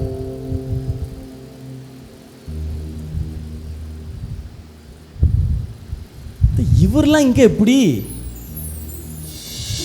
இந்த அக்கா எப்படிங்க, இந்த பிரதர் எப்படிங்க அப்படின்னு ஒரு ஆச்சரியம். 3வது ஒரு ஆச்சரியம், ஆத்தாடி நான் எப்படிங்க அப்படின்னு ஒரு ஆச்சரியம். நம்மலாம் எப்படி இங்க, நம்ம உருண்டு வர பாது நமக்கு தானே தெரியும். ஆண்டவர் அப்பப்ப கிருபையை கொடுத்து பரிசுத்தப்படுத்தி மன்னிச்சு, நம்மெல்லாம் இங்கே எப்படி அப்படின்னு பாஸ்டர் இப்படி ஒரு ஆச்சரியம் இருக்குமானா பரலோகத்துக்கு போன போகிற பார்த்துக்கோ. ஒருத்தர் சொன்னார் எப்படி, சரி உங்களை காயப்படுத்துறதுக்காக வரல, ஆனால் நமக்குள்ளே ஒரு எண்ணம் இருக்கணும். பரலோகம் பிரதானமான நோக்கம் பரலோகம். ஒருத்தர் கூட இழந்துடக்கூடாது. நம்ம எல்லாரும் பெற்றுக்கொள்ளணும். நான் போய் ஒரு ஸ்தலத்தை ஆயத்தம் பண்ணுறேன், நான் வருவேன், உங்களை சேர்த்துக்கொள்வேன். பிரதானருடைய சத்தத்தோடும் தேவ எக்காலத்தோடு வானத்திலிருந்து இறங்கி வருவார். கிறிஸ்துவுக்குள் மரித்தவர்கள் முதலாவது எழுந்திருப்பார்கள், பின்பு உயிரோடு இருக்கிற நாம் எடுத்துக்கொள்ளப்படணும். உங்க எக்கால சத்தத்தை கேட்கணும் ஆண்டவரே. பரலோகம் ஃபாதர் ஐயா பாடியிருக்காங்க, பரலோகம்தான் என் பேச்சு, பரிசுத்தந்தான் என் மூச்சு. கொஞ்ச காலம் இந்த பூமியில, கொஞ்ச காலம் இந்த பூமியில, இயேசுவுக்காய் சுவிசேஷத்திற்காய், இயேசுவுக்காய் கொஞ்ச காலம் தான். அதான் வேதம் சொல்றது, கொஞ்ச காலம் பாட அனுபவிக்கிற உங்களை சீர்படுத்தி ஸ்திரப்படுத்தி பலப்படுத்தி நிலைநிறுத்துவாராக. வேதம் சொல்லுது, இக்காலத்து பாடுகள் இனி நம்மில் வெளிப்பட போகிற மகிமைக்கு. இந்த காலத்தில் எவ்வளோ பாடு, இயேசு சீக்கிரம் வரட்டும், அவ்வளோ பாடு, அநியாயங்கள், துன்பங்கள், துயரங்கள், இழப்புகள், கஷ்டங்கள், நஷ்டங்கள், கண்ணீர் நிறைஞ்சதான் இந்த உலகம். ஆனால் பரலோகம் அப்படி அல்ல. இந்த பரலோகம் சந்தோஷம் உள்ளது. பரலோகத்தில் நித்தியத்தின் ஆனந்தம் இருக்கிறது. பரலோகத்தில் தேவ பிரசன்னம் இருக்கிறது. அழுகை இல்லை, துக்கம் இல்லை, மரணம் இல்லை, கண்ணீர் இல்லாத ஒரு தேசம் பரலோகம். இப்போ இயேசு கிறிஸ்து பிரதானமா பல இடங்களை சொல்றார், பரலோக ராஜ்யம், பரலோக ராஜ்யம், பரலோக ராஜ்யம். எதுக்கு ஒப்பிட்டு இருக்கு? பல உவமைகளை சொல்றார். அதுல ஒரு உவமை என்னவென்றால், ஒருவன் தன் நிலத்தில் நல்ல விதையை விதைச்சிருக்கான். இப்ப என்ன பண்றாருன்னா, விதைச்சதுக்கு அப்புறம் கொஞ்சம் ரெஸ்ட் எடுக்கிறார், நித்திரை பண்றார். நித்திரை பண்ணுகையில் இப்ப சத்துரு வரான். சத்துரு வந்து அவன் என்ன பண்றான் தெரியுமா? களைகளை விதைச்சு விட்டான். இப்போ அந்த நல்ல தோட்டத்தில், நல்ல இடத்துல நல்ல விதைகள் இருக்கு, களைகள் இருக்கு. இப்போ ரெண்டும் வளருது, ரெண்டும் வளர்ந்துட்டு இருக்கு. முதல்ல ஆரம்பத்தில் தெரியாது, கன்ஃபியூஷனே இருக்காது. எது களை எது மணி தெரியாது, அப்படியே தான் இருக்கும். அது பொதுவாக எல்லா இடத்துலையும் அப்படித்தான். யார் விசுவாசி யார் அவிசுவாசின்னு தெரியாது. சோதனை வரும்போது நிச்சயமாக கண்டுபிடிச்சிருவாங்க. தண்ணி அடி குழாயில் சண்டை வரும்போது எது விசுவாசி எது அவிசுவாசிங்கிறது தெரிஞ்சிடும். இப்போ அதனால தான் வீட்டுக்கு வீடு பைப்பு கொடுத்துட்டாங்க. விசுவாசிகள் அங்கெங்கும் சண்டையை போட்டு மண்டையை உடைக்காங்கன்னு வீட்டுக்கு வீடு பைப். அது 4 நாள் பைப்பு வாங்கி வச்சிருக்காங்க வீட்டுக்குள்ள. இந்த சாட்சி கேட உண்டு பண்றாங்க நிறைய. உள்ளுக்குள்ள அந்நிய பாஷை, வெளியே போன அயோக்கிய பாஷை. உள்ளுக்குள்ள தூதன், வெளியே போன பிசாசு. அப்போ சத்துரு களையை விதைச்சு விடுறாங்க. களையும் வளருது, கோதுமையும் வளருது, ரெண்டும் ஒரே மாதிரி இருக்கு. இப்போ பயிர் என்ன பண்ணுதுன்னா, வளர்ந்து கதிர் விடுது, களைகளும் காணப்படுது. அங்கங்க தலை நீட்டிட்டு இருக்கு பாருங்க, அப்படியே அங்கங்க நின்றுட்டு இருக்கு. இப்போ என்ன சொல்றேன்னா, வேலைக்காரன் வந்து, ஆண்டவரே உமது நிலத்தில் நல்ல விதையை நீங்க விதைச்சிங்க, எப்படி களைகள் வந்துச்சு? சத்துரு அதை செஞ்சாம்பான்ட்டார். அப்ப என்ன பண்ண, நான் போய் இதை களைகள்லாம் புடுங்கி போட உமக்கு சித்தமா அப்படின்னு கேட்குறான். அவர் சொல்ற, வேணாம்ப்பா, அறுப்பு மட்டும் வளரட்டும். சில களையை புடுங்கிட்டா டேஞ்சர். எதுக்கு டேஞ்சர்னா, பக்கத்தில் இருக்கிற விசுவாசிக்கு டேஞ்சர். உதாரணத்துக்கு, யாரும் தப்பா நினைச்சிடாதீங்க, இந்த 3 பேர் இருக்காங்க. இன்னைக்கெல்லாம் நல்ல கோதுமை மணிகள். இதுல 2 பக்கத்தில் இருக்கவங்க நல்ல விதை, நடுவில் இருக்கவங்க கலை. இப்போ வந்து கேட்கிறாரு, வேலைக்காரர் வந்து கேட்காரு, ஐயா இந்த களை இருக்கு, களையை புடுங்கி போட உமக்கு சித்தமா? எப்பா வேணாம்ப்பா, அறுப்பு மட்டும் வளர விடு. புடுங்கினா என்ன பிரச்சனை தெரியுமா? நடுசில் இருக்க களையை புடுங்கினா சைடில் இருக்க 2 கோதுமையும் பாதிப்பு. அதனால தான் பல களைகளை ஆலயத்திலிருந்து, சர்ச்சிலிருந்து, தேசத்திலிருந்து புடுங்காமல் போட்டிருக்காரு. ஆண்டவரே, எனக்கு எவ்வளோ கஷ்டப்படுறேன், எவ்வளோ விசுவாசிக்க உபவாசம் பண்ணுறேன், ஆனால் அவன்லாம் நல்லா இருக்கானே, அவன் கலை ஆனால் அறுப்பில் இருக்கு. புரியுதா இல்லையா? எவ்வளோ பாவம் பண்ணுறான், அநியாயம் பண்ணுறான், ஆனால் அவனெல்லாம் நல்லா இருக்கானா? ஆண்டவரே நல்லா இருக்கானா? அவனை பிடுங்கிற நமக்கு பாதிப்பு. அதனால தான் கர்த்தர் பிடிங்கி எரியாமல் விட்டுருக்காரு. ஆனால் சொல்கிறாரு, அறுப்பு மட்டும் வளர விடு, நீ நல்லா இருக்கணும். சில பிரச்சனையை வச்சார், எதுக்கு தெரியுமா? நம்ம நல்லா இருக்கணும்னு. அதனால் சில உபத்திரவத்தை ஏற்றுக்கணும். நேற்று மாலையில் கேட்டோம், சில உபத்திரவத்தை, சில சோதனையை அன்பாக ஏற்றுக்கணும். அந்த உபத்தில் இருக்கானத்தான் கர்த்தரை சார்ந்திருக்கோம். இல்லைனா இல்லை, அவ்வளோதான், முடியாது. அது பிடுங்கும்போது வேறு பாதி பிடுங்கி வந்துடும் இல்லையா? இப்போ நீங்கள் நியாயாதிபதிகளை புத்தகத்தில் பார்க்க முடியும். யுத்தத்தை அறியாதவர்கள், யுத்தம் செய்ய பழகாதவர்கள் அறியும்படிக்கு சிலரை விட்டு வச்சுட்டாரு மீதியா. சில கூட்டத்தை மொத்தமாக அழிச்சிருப்பார், சில கூட்டத்தை விட்டு வச்சிருவார். ஆனால் எதுக்கு விட்டு வைக்கிறாருன்னா, யுத்தம் செய்ய பழகணும். சில பிரச்சனை நமக்கு வரவே இல்லைன்னு வைங்களேன், நமக்கு ஒரு கஷ்டமும் இல்லை, ஒரு நஷ்டமும் இல்லை, ஒரு தேவையும் இல்லை, நல்ல தூக்கம், ஒரு சின்ன சரீரத்தில் சின்ன பலவீனம் கூட இல்லை. பிள்ளைகள் நல்லா இருக்காங்க, சமாதானமாக இருக்காங்க, சந்தோஷமா இருக்காங்க, எந்த பிரச்சனையும் ஒரு பிரச்சனை கூட இல்லாமல் இருந்தா நம்ம ஜெபம் பண்ணுவோங்க, ஆலயத்துக்கு வருவோங்க. திடீர்னு 2 குடும்பம் அழுதுகிட்டே சர்ச்சுக்கு பாஸ்டர் போட்டார் ஆண்டவர் போடு, அதான் சர்ச்சுக்கு தேடி வந்திருக்கல, சர்ச்சுக்கு வராது 4 வாரம். அப்போ சில உபத்திரவத்தை ஆண்டவர் அனுமதிச்சு என்ன பண்றாரு, உள்ள கொண்டு வர சித்திச்சு, அப்படியாவது என் பக்கம் திரும்பட்டும், என்ன தேடட்டும். ஒருவேளை நீங்கள் ஆண்டவர் பக்கம் திரும்பாதிருப்பீர்களானால் 2 போடு போட்டு கர்த்தர் பக்கம் உங்களை திருப்ப அவர் சித்தமானாலும் திருப்புவார். அதுக்கு முன்னாடி ஆண்டவர் பக்கம் ரொம்ப நெருங்கி வந்துருங்க. இப்போ அந்த ஓமையில கேட்கிறார், களையை பிடுங்கட்டுமா? வேணாம்ப்பா, அறுப்பு மட்டும் வளர விடு.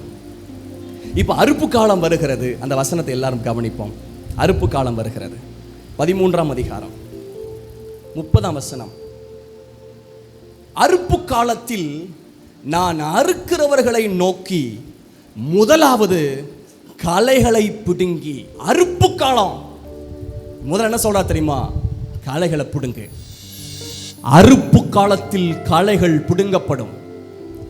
அப்புறம் அவைகளை சுட்டெரிக்கிறதற்கு கட்டுகளாக கட்டுங்கள். கோதுமையோ என் களஞ்சியத்தில் சேர்த்து வையுங்கள் என்பேன் என்று சொன்னார். இன்றைக்குள்ள செய்தி என்ன தெரியுமா? கோதுமையா அல்லது களையா? கோதுமைகளா களைகளா? இதை இப்படி உங்களுக்கு சொல்ல விரும்புகிறேன். நீங்கள் அநேகர் நோட் பண்றவங்க, எழுதுறவங்க இருக்கீங்க.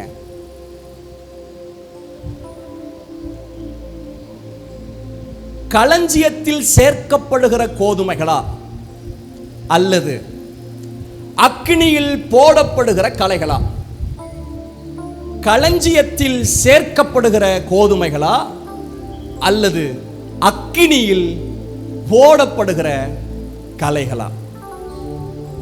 கோதுமை எல்லாம் களஞ்சியத்தில் சேர்க்கப்படுகிறது. களஞ்சியம் பரலோக ராஜ்யம். களைகள் அக்கினியில் போடப்படுகிறது. அக்கினி நரகம். களைகளாயிருப்போமானால் நமக்கு அக்கினி ஆகிய நரகம், கோதுமைகளாயிருப்போமானால் நமக்கு களஞ்சியமாகிய பரலோகம். நாம் களைகளா அல்லது கோதுமையா என்றதுதான் இந்த நாளுடைய சிந்தனை பகுதி. ஒருவேளை களைகளுக்குரிய குணங்கள் இருக்குமானால் ஆண்டவர் என்ன கோதுமையா மாற்றுங்க, கோதுமை மணியா நான் வளர்ந்து களஞ்சியத்தில் சேர்க்கப்பட விரும்புகிறேன் அப்படிங்கிறத அர்ப்பணிப்போம். ரொம்ப ரொம்ப பெருசாக ரொம்ப விளக்கலாம் இல்லை, விளக்கம் ஏற்கனவே பைபிளில் கொடுக்கப்பட்டிருக்கு. அதை தான் திரும்ப சொல்ல போகிறேன். சொல்லிட்டு செய்தியின் அர்ப்பணிப்புக்குள்ளே செல்ல ஆண்டவர் கிருபை தருவார். கைகளை உயர்த்தி கர்த்தரை மகிமைப்படுத்துவோம். அல்லேலூயா, ஆமென். செய்தி என்னவென்றால், களைகளா அல்லது கோதுமையா? இப்படி விளக்கமாய் சொல்ல வேண்டுமானால், களஞ்சியத்தில் சேர்க்கப்பட போகிற கோதுமைகளா அல்லது அக்கினியில் போடப்படுகிற களைகளா? களைகள் பொதுவாய் பலன் இல்லாதவைகள். களைகளுக்கு ஆழமா வேர் இருக்காது. களைகளுக்கு ஆவிக்குரிய பலன் இருக்காது. அதுக்கு வசனத்தின் பலன் இருக்காது. பரிசுத்தாவின் பலன் கிடையாது. சும்மா இருக்கும், சோதான், நடிப்பு தான். பலன் இருந்த மாதிரி, அபிஷேகம் இருந்த மாதிரி, ஜபம் இருந்த மாதிரி, விசுவாசம் இருந்த மாதிரி, ஏதோ பரிசுத்தம் இருந்த மாதிரி நடிப்பு தான் களைகள். காத்து வந்து அங்கங்க அசையும். ஆழமா வேர் கிடையாது. களைகளுக்கு ஆழமான வேர் கிடையாது. எதை குறிக்கிறது என்றால், கிறிஸ்தவத்திற்குள், கிறிஸ்துவுக்குள் ஆழமான அஸ்திபாரம் இல்லாத நிலைமை. உபத்திரவ சோதனை வந்தா விழுந்து போயிடும். இந்த களைகள் உயரமா வளரக்கூடியது, உயரமா வளரும். அது ஒரு பெருமையின் எண்ணம். இந்த களைகளுக்குள் ஒரு பெருமையின் எண்ணம், ஒரு சுயத்தின் எண்ணம். இந்த கலை, இதற்கு கனி இருக்காது. களைகளில் கனி வராது. சாட்சி இல்லாத ஜீவியம். களைகள் சாட்சி இல்லாத ஜீவியத்தை காண்பிக்கிறது. இந்த களைகள், இவர் என்ன சொல்றானா 29ஆம் வசனத்தில் 29, அதற்கு அவன் வேண்டாம், களைகளை பிடுங்கும் போது நீங்கள் கோதுமையும் கூட வேரோடை பிடுங்காதபடிக்கு 2 அறுப்பு மட்டும் வளர விடுங்கள். இது என்ன பண்ணும்னா, களைகள் இது நிலத்தை கெடுக்கும், இடரல் உண்டு பண்ணும். இடரல் உண்டு பண்ணும். கடைகள் உழந்துட்டு மற்ற கோதுமைக்கு போகக்கூடிய சத்து தண்ணியெல்லாம் இது உறிஞ்சிட்டு இருக்கும். இது உயரமாவோட அங்கேயும் அசைஞ்சு அதை அடுத்ததை டிஸ்டர்ப் பண்ணிட்டு இருக்கோம். இது விசுவாசிக்காது, விசுவாசிக்கிறவனையும் விசுவாசிக்க விடாது. இது ஜெபம் பண்ணாது, ஜெபம் பண்றவனையும் ஜெபம் பண்ண விடாது. இது பரிசுத்தமா வாழாது, பரிசுத்தமா வாழ்றவனையும் பாவியாக்கிறோம். கலைகள் இடரல் உண்டு பண்ணி கொண்டே இருக்கும். பலன் இல்லாதது, ஆழமான வேர் இல்லாதது, அது உயரமா வளரக்கூடியது, அதற்கு கனி கிடையாது, அது இடரல் உண்டாக்கக்கூடியது.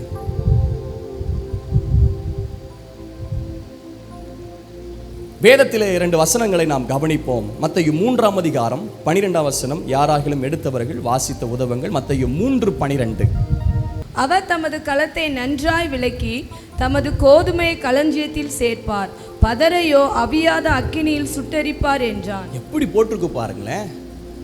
அப்பவே யோவான் மூலமா வெளிப்படுத்துறாரு. தூற்று கூட அவர் கையில் இருக்கு.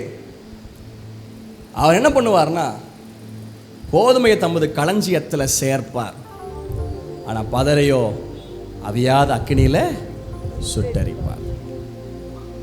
லூக்கா 3:17. இதே வசனம் அங்கேயும் இருக்குது, இதே சம்பவம். லூக்கா 3:17. தூற்றுக்கூடை அவர் கையில் இருக்கிறது. அவர் தமது களத்தை நன்றாய் விளக்கி கோதுமையை தமது களஞ்சியத்தில் சேர்ப்பார், பதரையோ அவியாத அக்கினியினால் சுட்டரிப்பார். இந்த கவியை நம்ம பாடிட்டு, 2-3 கவியை பாடிட்டு நம்ம செய்தி தொடர்ந்து உங்களுக்கு புரியும்படிக்கு சொல்ல விரும்புகிறேன். ஃபாதரையா பாடியிருக்காங்களே, ராஜா வருகிறார் ஆயத்தமாவோம், ராஜா வருகிறார் ஆயத்தமாவோம், என் இயேசு வருகிறார் எதிர்கொண்டு செல்லுவோம், என் இயேசு வருகிறார் எதிர்கொண்டு செல்லுவோம். பள்ளங்கள் எல்லாம் நிரம்பிட வேண்டும், மலைகள் குன்றுகள் தகர்ந்திட வேண்டும், கோணலானவை நேராகணும், கரடானவை சமமாகணும், கோணலானவை நேராகணும், கரடானவை சமமாகணும். கோதுமையை பிரித்து களஞ்சியத்தில் சேர்த்து பதரையோ அக்கினியில் சுட்டெரிப்பாரே, கோதுமையை களஞ்சியத்தில் சேர்த்து பதரையோ அக்கினியில் சுட்டெரிப்பாரே. ராஜா வருகிறார் ஆயத்தமாவோ, ராஜா வருகிறார் ஆயத்தமாவோ, என் இயேசு வருகிறார் எதிர்கொண்டு செல்லுவோம், இயேசு வருகிறார் எதிர்கொண்டு செல்லுவோம். பள்ளங்கள் எல்லாம் நிரம்பிட வேண்டும், மலைகள் குன்றுகள் தகர்ந்திட வேண்டும், கோலனானவை நேராகணும், கரடானவை சமமாகணும். ஹல்லேலூயா. ஆமென். கர்த்தர் நல்லவர். இப்போ இந்த ஓமையை சொல்லிட்டாங்களா? பொதுவாக ஓமைகள் பரிசேயர் சதுசேயர்கிட்ட வேதபாரன்ட்ட ஓமைகளா சொல்வார். ஆனால் ஓமைகளை விளக்கி யார்கிட்ட அதிகமாக சொல்லியிருப்பாருன்னா சீசர்களிடத்துல. இப்போ இங்கேயும் யார்கிட்ட சொல்றாரு அப்படின்னு நீங்க கவனிச்சு பாருங்க. மத்தேயு 13:36 ஒருத்தர் வாசிங்க. அப்பொழுது இயேசு ஜனங்களை அனுப்பிவிட்டு வீட்டுக்கு போனார். அவருடைய சீசர்கள் அவரிடத்தில் வந்து, நிலத்தின் களைகளை பற்றிய ஊமையை எங்களுக்கு வெளிப்படுத்த வேண்டும் என்று கேட்டார்கள். இப்போ சீசர்கள் கேட்குறாங்க, எங்களுக்கு வெளிப்படுத்துங்க, நிலத்தின் களைகளை குறித்ததான ஓமை எங்களுக்கு வெளிப்படுத்துங்க. இப்போ ரொம்ப அருமையா இருக்கும். அப்படியே இடது பக்கத்துல ஓமை இருக்கும், அப்படியே வலது பக்கத்தில் ஓமைகளுடைய விளக்கம் இருக்கும். இந்த ஓமையினுடைய விளக்கத்தை பைபிளில் போட்டுறதே உங்களுக்கு நான் சொல்ல விரும்புகிறேன். இப்போ இந்த வந்துடுவோம் 37ஆம் வசனம். அவர் பிரயுத்தரமாக நல்ல விதையை விதைக்கிறவன் மனுஷகுமாரன். அப்போ விதைக்கிறவன் யார் அப்படின்னா மனுஷகுமாரன், அதுவும் நல்ல விதையை விதைக்கிறவன். இப்போ நிலத்தில் ஒருவன் நல்ல விதையை விதைத்தான். அப்போ நல்ல விதையை விதைத்தவர் யாரு? மனுஷகுமாரன். மனுஷகுமாரன் யாரு? இரட்சகராக இயேசு கிறிஸ்து. இந்த பூமியிலே வித்தியாசமான விதத்தில் கருதரிக்கப்பட்டவராய், மரியாள் கன்னிகை கர்ப்பவதியாகி இயேசுவாய் பிறந்து 33 ஆண்டுகள் இந்த பூமியிலே வாழ்ந்து 3.5 ஆண்டுகள் வல்லமையாய் ஊழியம் செய்து ரட்சிப்பின் திட்டத்தை வெளிப்படுத்தும்படிக்கு பாவத்தை சுமந்து, அக்கிரமத்தை சுமந்து, பலவீனத்தை சுமந்து, சிலுவையில மரித்து அடக்கம் பண்ணப்பட்டு உயிர் தெழுந்து பரலோகத்துக்கு பரமேறி சென்று பரலோக ராஜ்யத்தை ஆயத்தப்படுத்தி கொண்டிருக்கிற, மறுபடியும் வரப்போய் வந்து நம்மை சேர்த்துக் கொள்ளுகிற அந்த இரட்சகராக இயேசு கிறிஸ்து தான் மனுஷகுமாரன். மனுஷகுமாரன் வேதம் சொல்லுகிறது, குமாரன் உங்களை விடுதலையாக்கினால் மெய்யாகவே விடுதலையாவீர்கள். அந்த குமாரன் இயேசு கிறிஸ்து. தம்முடைய ஒரே பேரான குமாரனை அவர் தந்தருளினார். இவ்வளவாய் உலகத்தில் அன்பு கூர்ந்தார். அந்த ஒரே பேரான குமாரன் இயேசு. எல்லா நாமத்திற்கும் மேலானவர். எல்லா நாவுகளும் அறிக்கை பண்ணும், எல்லா முழங்காலும் முடங்கும் அந்த இயேசுவே ஆண்டவர் என்று. இயேசு அற்புதர், இயேசு சமாதானக்காரனர், இயேசு சுகம் தருகிறவர், இயேசு இரட்சகர், இயேசு மீட்கிறவர், இயேசு பாவத்தை மன்னிக்கிறவர், இயேசு பரிசுத்தர், இயேசு அன்புள்ளவர், இயேசு நீதி நியாயங்களை வெளிப்படுத்துகிறவர், இயேசு உண்மை உள்ளவர். அந்த இயேசுவை ஆண்டவர். இந்த பூமியில் வேறு ஒரு ஆண்டவர் இல்லை, இயேசு ஒருவரே தெய்வம். மனுஷகுமாரன் நல்ல விதைகளை விதைத்தார். நல்ல விதைகளை விதைக்கிறவன் மனுஷகுமாரன், அவர் இயேசு கிறிஸ்து. தொடர்ந்து அடுத்த வசனத்தை கவனிங்கள். 38 வசனம். நிலம் என்றால் என்ன? நிலம் அது உலகம். நாம் வசிக்கிற இந்த உலகத்திற்கு நிலம் என்று இந்த உவமையில் இயேசு விளக்கம் கொடுக்கிறார். இந்த பூமியிலே கர்த்தர் நம்மை அனுப்பி இருக்கிறார். நம்மை நல்ல விதையா கோதுமையா கர்த்தர் இந்த நிலத்துல விதைச்சிருக்கார். ஆமாவா இல்லையா? கலையா கோதுமையா? அப்போ நிலம் என்பது உலகத்தை காண்பிக்கிறது. அடுத்து என்ன விளக்கம் கொடுக்கிறார்? நல்ல விதை ராஜ்யத்தின் புத்திரர். விதைக்கிறவர் மனுஷகுமாரன், நிலம் உலகம். நல்ல விதை, நல்ல விதை ராஜ்யத்தின் புத்திரர். யார் ராஜ்யத்தின் புத்திரர்? நம்ம தான் ராஜ்யத்தின் புத்திரர்கள், ஆண்டுடைய பிள்ளைகள், தேவராஜ்யத்துக்கு உட்பட்டவர்கள், பரலோக ராஜ்யத்துக்கு உட்பட்டவர்கள், நாம் தேவனால் அனுப்பப்பட்டவர்கள். அல்லேலூயா. அடுத்தது கவனிங்க. கலைகள் பொல்லாங்கனுடைய புத்திரர். அப்போ கலைகள் யாருன்னு விளக்கம் கொடுக்கிறாரு. கலைகள் யாரு தெரியுமா? பொல்லாங்கனுடைய புத்திரர். பொல்லாங்கன் யாரு? பிசாசு. பிசாசு. அப்போ கலைகள் பொல்லாங்கன் பிசாசுடைய. உலகத்தின் அதிபதி, உலகத்தை மோசம் போக்குறவன், தன்னை அடையாளப்படுத்தி வாழ்ந்துட்டு இருக்கான். இந்த உலகத்துல நிறைய கலைகளை உருவாக்குறான், கலைகளை விதைச்சிட்டே இருக்கான். எதுக்கு? கோதுமையெல்லாம் கெடுக்கிறதுக்காக. அப்போ கலைகள் யார் என்றால் பொல்லாங்கனுடைய புத்திரர். பொல்லாங்கன் யார் என்றால் சாத்தான். அதான் இங்க சொல்றாரு 39 வசனம். அவைகளை விதைக்கிற சத்துரு பிசாசு. இத்திரை பண்டிகைகள் சத்துரு கலைகளை விதைச்சான். கலைகள் பொல்லாங்கனுடைய புத்திரர். அப்போ சத்துரு யாரு? பிசாசு. பிசாசு. என்ன சூப்பரா விளக்கம் கொடுக்கிறாரு பாஸ்டர். இந்த விளக்கம் கொடுக்க வந்தீங்க, அதான் பைபிளை போட்டுக்க நாங்கள் வாசிருப்போமே அப்படின்னு நினைக்கிறீங்களா? இப்போ அடுத்தது என்ன சொல்றாங்க பாருங்க. 39 வசனம். அவைகளை விதைக்கிற சத்துரு பிசாசு, அறுப்பு உலகத்தின் முடிவு. இந்த அறுப்பை குறித்து விளக்கம் என்ன கொடுக்கிறார்னா, உலகத்தின் முடிவு. அடுத்தது சொல்றாரு, அறுக்கிறவர்கள் தேவ தூதர்கள். பிரதானதோடைய சத்தத்தோடும் தேவ காலத்தோடு வானத்தில் இறங்கி வருவார். கூட்டமான தூதர்கள் இருக்கிறார்கள். அறுக்கிறவர்கள் யார் என்றால் தேவ தூதர்கள். அப்புறம் என்ன சொல்றாங்க? ஆதலால் கலைகளை சேர்த்து அக்னியால் சுட்டரிக்கிறது போல இவ்வுலகத்தின் முடிவிலே நடக்கும். மனுஷகுமார் தம்முடைய தூதர்களை அனுப்புவார். அவர்கள் அவருடைய ராஜ்யத்தில் இருக்கிற சகல இடர்களையும் அக்கிரமம் செய்கிறவர்களையும் சேர்த்து அவர்களை அக்கினி சூளைகளை போடுவார்கள். அங்கே அழுகையும் பற்கடிப்பும் உண்டாயிருக்கும். கலைகள் போடப்படுகிற இடம் அக்கினி. அந்த அக்கினியில் அழுகையும் பற்கடிப்பும் உண்டாயிருக்கும். அழுகையும் பற்கடிப்பும். நரகம் அழுகையும் பற்கடிப்பும் இருக்கிற இடம். நமக்கு சில பலவீனம் வந்தாலே பல்ல கடிச்சு தாங்க முடியல. அங்க யுக யுகமா பல்ல கடிச்சுக்கிட்டு தான் இருக்கணும். சாவு விரும்பினாலும் சாவு வராது. புழுக்களே உன் படுக்கை, பூச்சிகளே உன் போர்வை. வசனம் தானங்க சொல்லுது. நரகத்துல இங்க பெட்ஷீட்டு சூப்பரா கலர் கலரா வச்சிருக்கீங்களா, உள்ளன் கிளாத் எல்லாம் வச்சிருக்கீங்களா? நரகத்துல அருமையான பெட்ஷீட் இருக்கு, நரகத்துல அருமையான பெட் இருக்கு. புழுக்களே உன் படுக்கை, பூச்சிகளே உன் போர்வை. காதுக்குள்ள அப்படியே போக கொடைஞ்சிக்கிட்டு மூக்குக்குள்ள சின்ன இந்த பனங்க கொசு உள்ள போன அது ஒரு பயங்கரமா இருக்கு. ஆனால் நரகத்துக்குள்ளே போய்கிட்டே இருக்கும். காது வழியா வாயு வழியா இப்படிலாம் சொன்னா தான் நரகத்து போகக்கூடாது என்ற எண்ணம் வரும். வசனமா தான் சொல்லு. பற்கடி கடிச்சா 4 புழுவையும் சேர்த்து கடிப்பீர்கள். புழு சாவாது, நீங்களும் சாக மாட்டீர்கள்.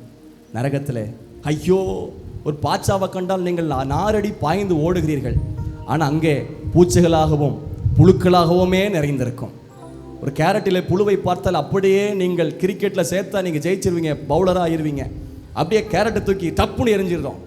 கேரட்டுக்குள்ள ஒரு புழுவை பார்த்தாலே இவ்வளோ தெரிக்கிற நீங்கள் நரகத்துக்குள்ள கோடிக்கணக்கான புழுக்கள் கிடக்குமே, என்ன செய்வீர்கள்? நாங்கள் நரகத்துக்கு போனாதானே பாஸ்டர் அப்படின்னு தைரியமாக சொல்லுங்களேன். நினைக்கிய சொல்லுங்க, நாங்கள் நரகத்துக்கு போனாதானே பாஸ்டர், பரலோகத்துக்கு போயிடுவோம். ஆமென். வேதத்தில் பல இடங்கள் அது குறித்து சொல்லப்படுகிறது. மத்தேயு 8:12 ராஜ்யத்தின் புத்திரரோ புறமான இருளை தள்ளப்படுவார்கள், அங்கே அழுகையும் பற்கடிப்பும் உண்டாயிருக்கும் என்று உங்களுக்கு சொல்லுகிறேன். அழுகையும் பற்கடிப்பு, அழுதுகிட்டே கத்திக்கிட்டே இருப்பான், ஊழ சவுண்டு கேட்டுக்கிட்டே இருக்கும், அலறல் சவுண்டு கேட்டுக்கிட்டே இருக்க, சமாதானமே இருக்காது. மரணத்தை விரும்பினாலும் மரணமே இருக்காது. அங்க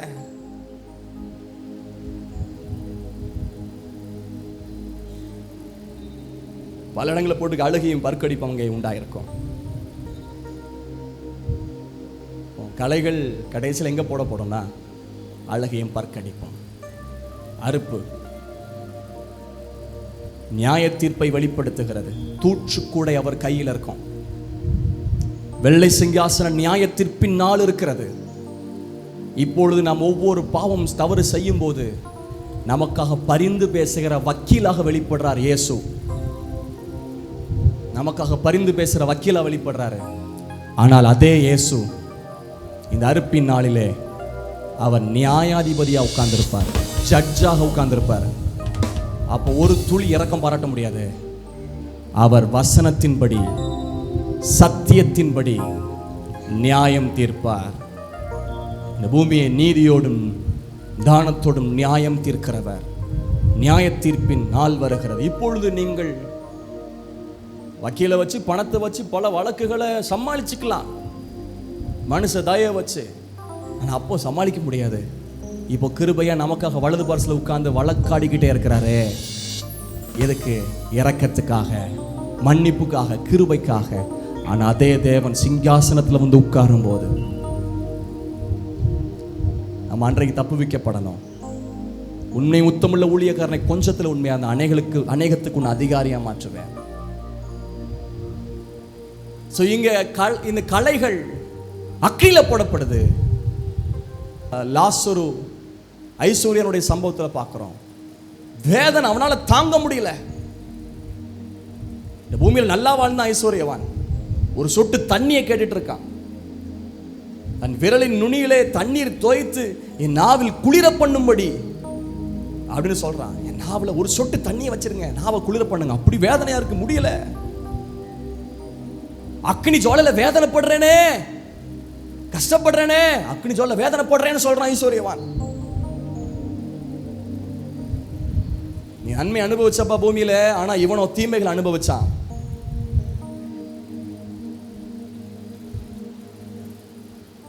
நாம் பரலோக ராஜ்யத்தை குறித்ததான காரியத்தை ரொம்ப கவனமா யோசிக்கணும். கண்டதை காட்சி கொண்டதை கோலம் என்றும் செத்தப்பின் தெற்கையோ வடக்கையோ என்றும் நான் வாழ்ந்து கொண்டிருந்தால் என்ன பயன்? பொதுவாக இந்த வழக்கு சொல்ல இருக்கு, செத்து போனான், இறந்து போனான். இறந்து எங்கே போனான், செத்து எங்கே போனான்? சிந்திக்கக்கூடிய வார்த்தை. செத்து போனான், செத்து எங்கயா போனா, எங்கம்மா போனா?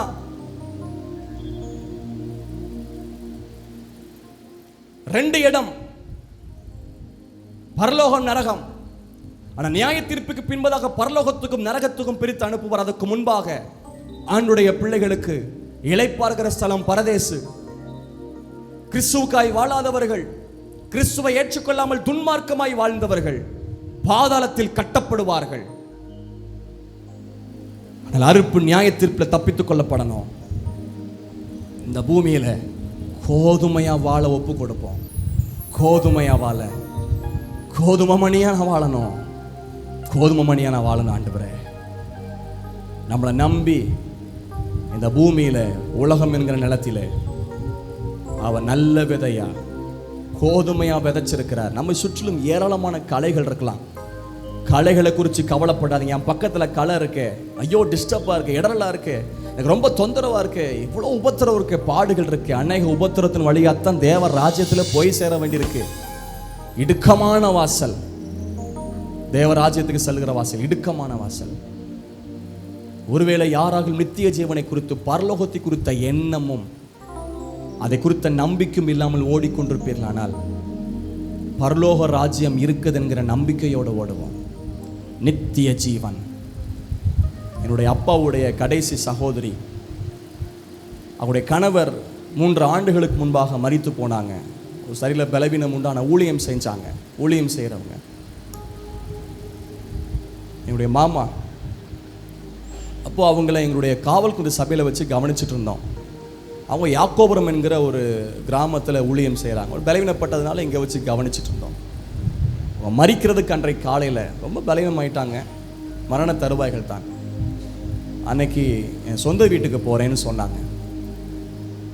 இப்போ எங்கள் அத்தை கேட்குறாங்க, எங்கள் யாக்கோபுரத்துக்காக போகணும், அவங்க அங்கே ஊழியம் செஞ்சதுனால ஸோ அங்கே போக விரும்புகிறாங்க போல அப்படிங்கிற ஒரு எண்ணம். இல்லை, என் சொந்த வீட்டுக்கு போகிறேன்னு சொன்னாங்க. அவங்க அதிகமாக பேச முடியாத அந்த வார்த்தைகள், சொந்த வீட்டுக்கு போகிறேன்னு சொன்னாங்க.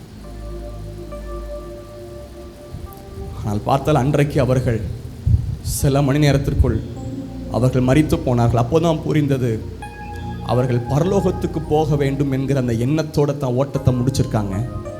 சவாலை சொல்கிறேன், ஓட்டத்தை ஜெயமாக முடிக்கணும்.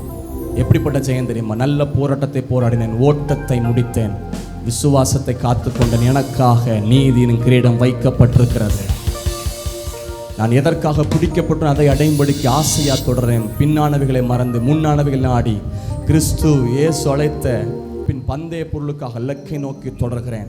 விசுவாச துவக்கிற முடிக்கிறமா இருக்கிற அவரை நோக்கி. என் இலக்கு பரலோகம், என்னுடைய இலக்கு இயேசு கிறிஸ்து, என்னுடைய இலக்கு நித்திய ஜீவன். அவர் கொடுக்கிற கிரீடம், வாடாத கிரீடம், மகிமை உள்ள கிரீடம். இந்த பூமியில பல காரியத்தை அனுபவிக்காம இருந்திருக்கலாம். பல நன்மைகள் நீங்கள் ஏங்கியும் எதிர்பார்த்தும் கிடைக்காது இருந்திருக்கலாம். இந்த பூமியில் அவமானப்படுத்தப்பட்டிருக்கலாம். துக்கத்தையும் நிந்தனையும் அடிகளையும் வேதனைகளையும் புலம்பலையும் வியாதிகளைய நீங்க சுமந்துகிட்டே அனுபவிச்சுட்டே இருந்திருக்கலாம். ஆனா பரலோகம் வியாதி இல்லாத, வேதனை இல்லாத, புலம்பல் இல்லாத ஒரு அருமையான ஒரு ஸ்தலம்.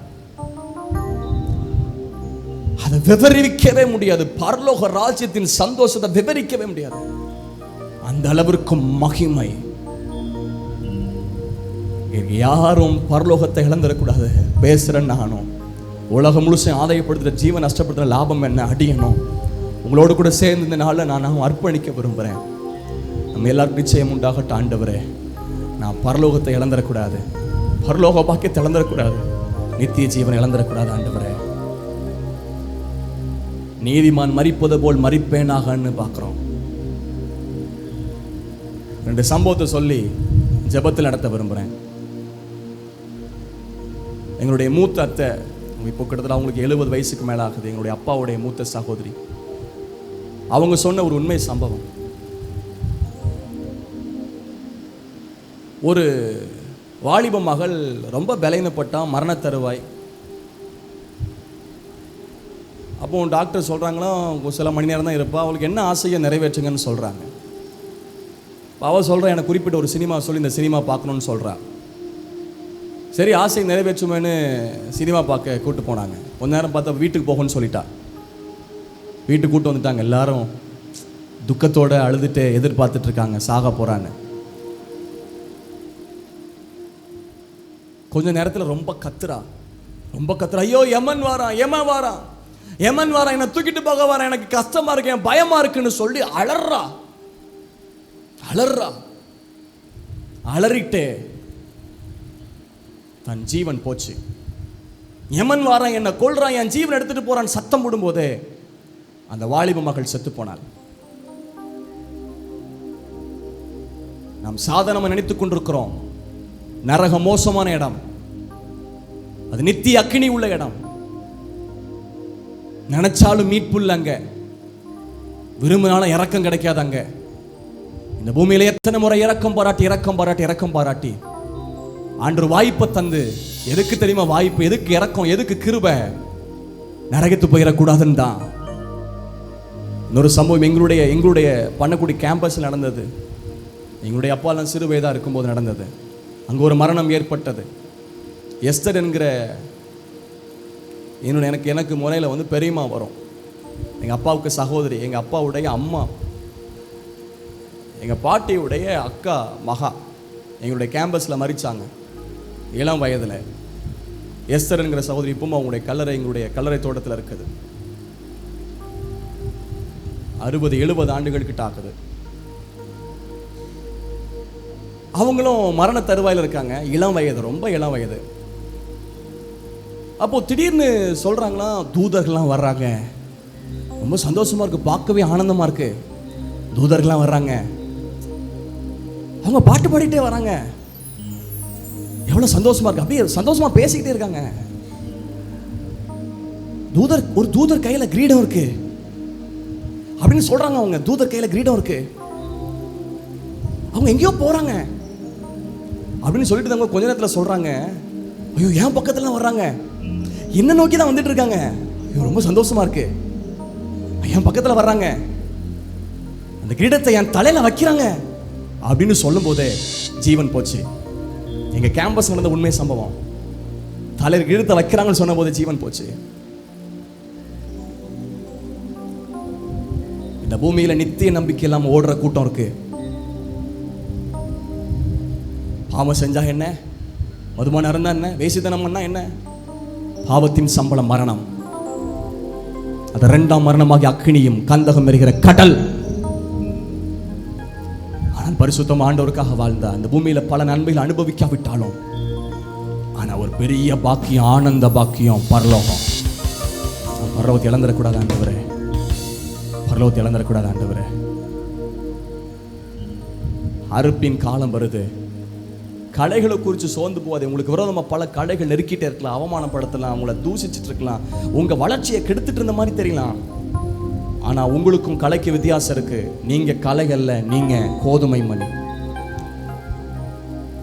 ஆண்டவர் பார்த்துக்குவார். கலைகளை ஆண்டவர் பார்த்துக்குவார். கலைகளை ஆண்டவர் பார்த்துக்குவார். ஆண்டவர் இப்பொழுதே அந்த தடையை, சில தடையை மாற்ற மாட்டாரு, சில பிரச்சனையை மாற்ற மாட்டாரு, அவனை கொல்ல மாட்டாரு. அது கலை. நீங்க நல்லா இருக்கணும்னு சில கலையை விட்டு வைக்கிறாரு. சில உபத்திரவம், சில பிரச்சனையை உங்களுக்காக மாற்ற மாட்டாரு. நீங்க நல்லா இருக்கணும், பரலோகம் வந்து சேரணும்னு சில பிரச்சனையை அனுமதிச்சிருக்கிறாரு. ஆனா ஆண்டவர் உங்களை கிருபையை தந்து பலப்படுத்துவார். இந்த நாளில் ஆண்டவரே, நித்திய ஜீவனை இழந்துடக்கூடாது ஆண்டவரே, நான் பரலோகத்துக்கு வர என்னை ஒப்பு கொடுக்குறேன். நித்தியத்தை குறித்த நம்பிக்கையோடு ஓடுவோம். மறுமையை குறித்து நம்பிக்கை நமக்கு நிறைய இருக்க பெருக பெருக பெருக இந்த பூமிக்குரிய வாழ்க்கையில் ரொம்ப சின்னதாக தெரியும். ஃப்ளைட்டில் ஏறி மேலே போனால் இங்கே இருக்கிற பெரிய பெரிய காரு, BMW, பென்ஸோ, பெரிய பெரிய கட்டிடமோ, பெரிய பெரிய ஹோட்டலோ எல்லாமே எப்படி தெரியுமா, பொடிசாக தெரியும், குட்டியாக தெரியும். அப்போ மேலே போக போக உன்னதத்துக்கு, பரலோகத்துக்கு நம்பிக்கை எண்ணம் மேலே மேலே மேலே மேலே மேலானவை நாட உலகத்தின் பணம், பொருள், பதவி, பட்டம், படிப்பு எல்லாம் குப்பையும் அற்பமாக எனக்கு தெரியும். குப்பையும் அற்பமாக என்னனோ அங்கிற சொத்து, 2 அடி நிலத்துக்கு என்ன பிரச்சனை, ஒன்னையும் கொண்டு வரல. நீங்க ஆவியானவர் எச்சரிக்கிறார். 2 அடி நிலத்துக்கு உன் சகோதரன் பிரச்சனை பண்றியே,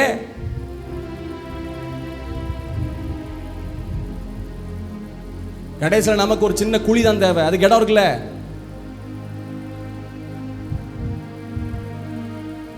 இந்த பூமி இம்மைக்குரிய பிடிச்சு வச்சிருக்கிறல்ல,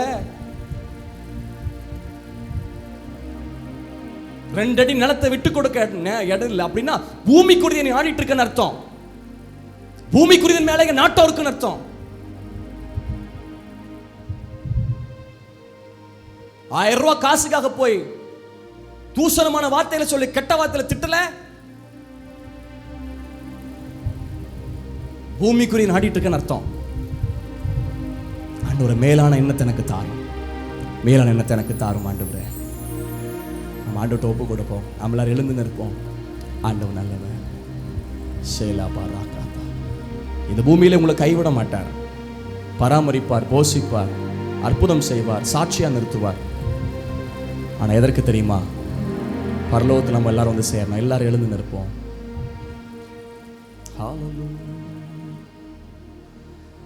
ஓட்டத்தை ஜெயமுடன் நானும் ஓடிட அருள் செய்வார்.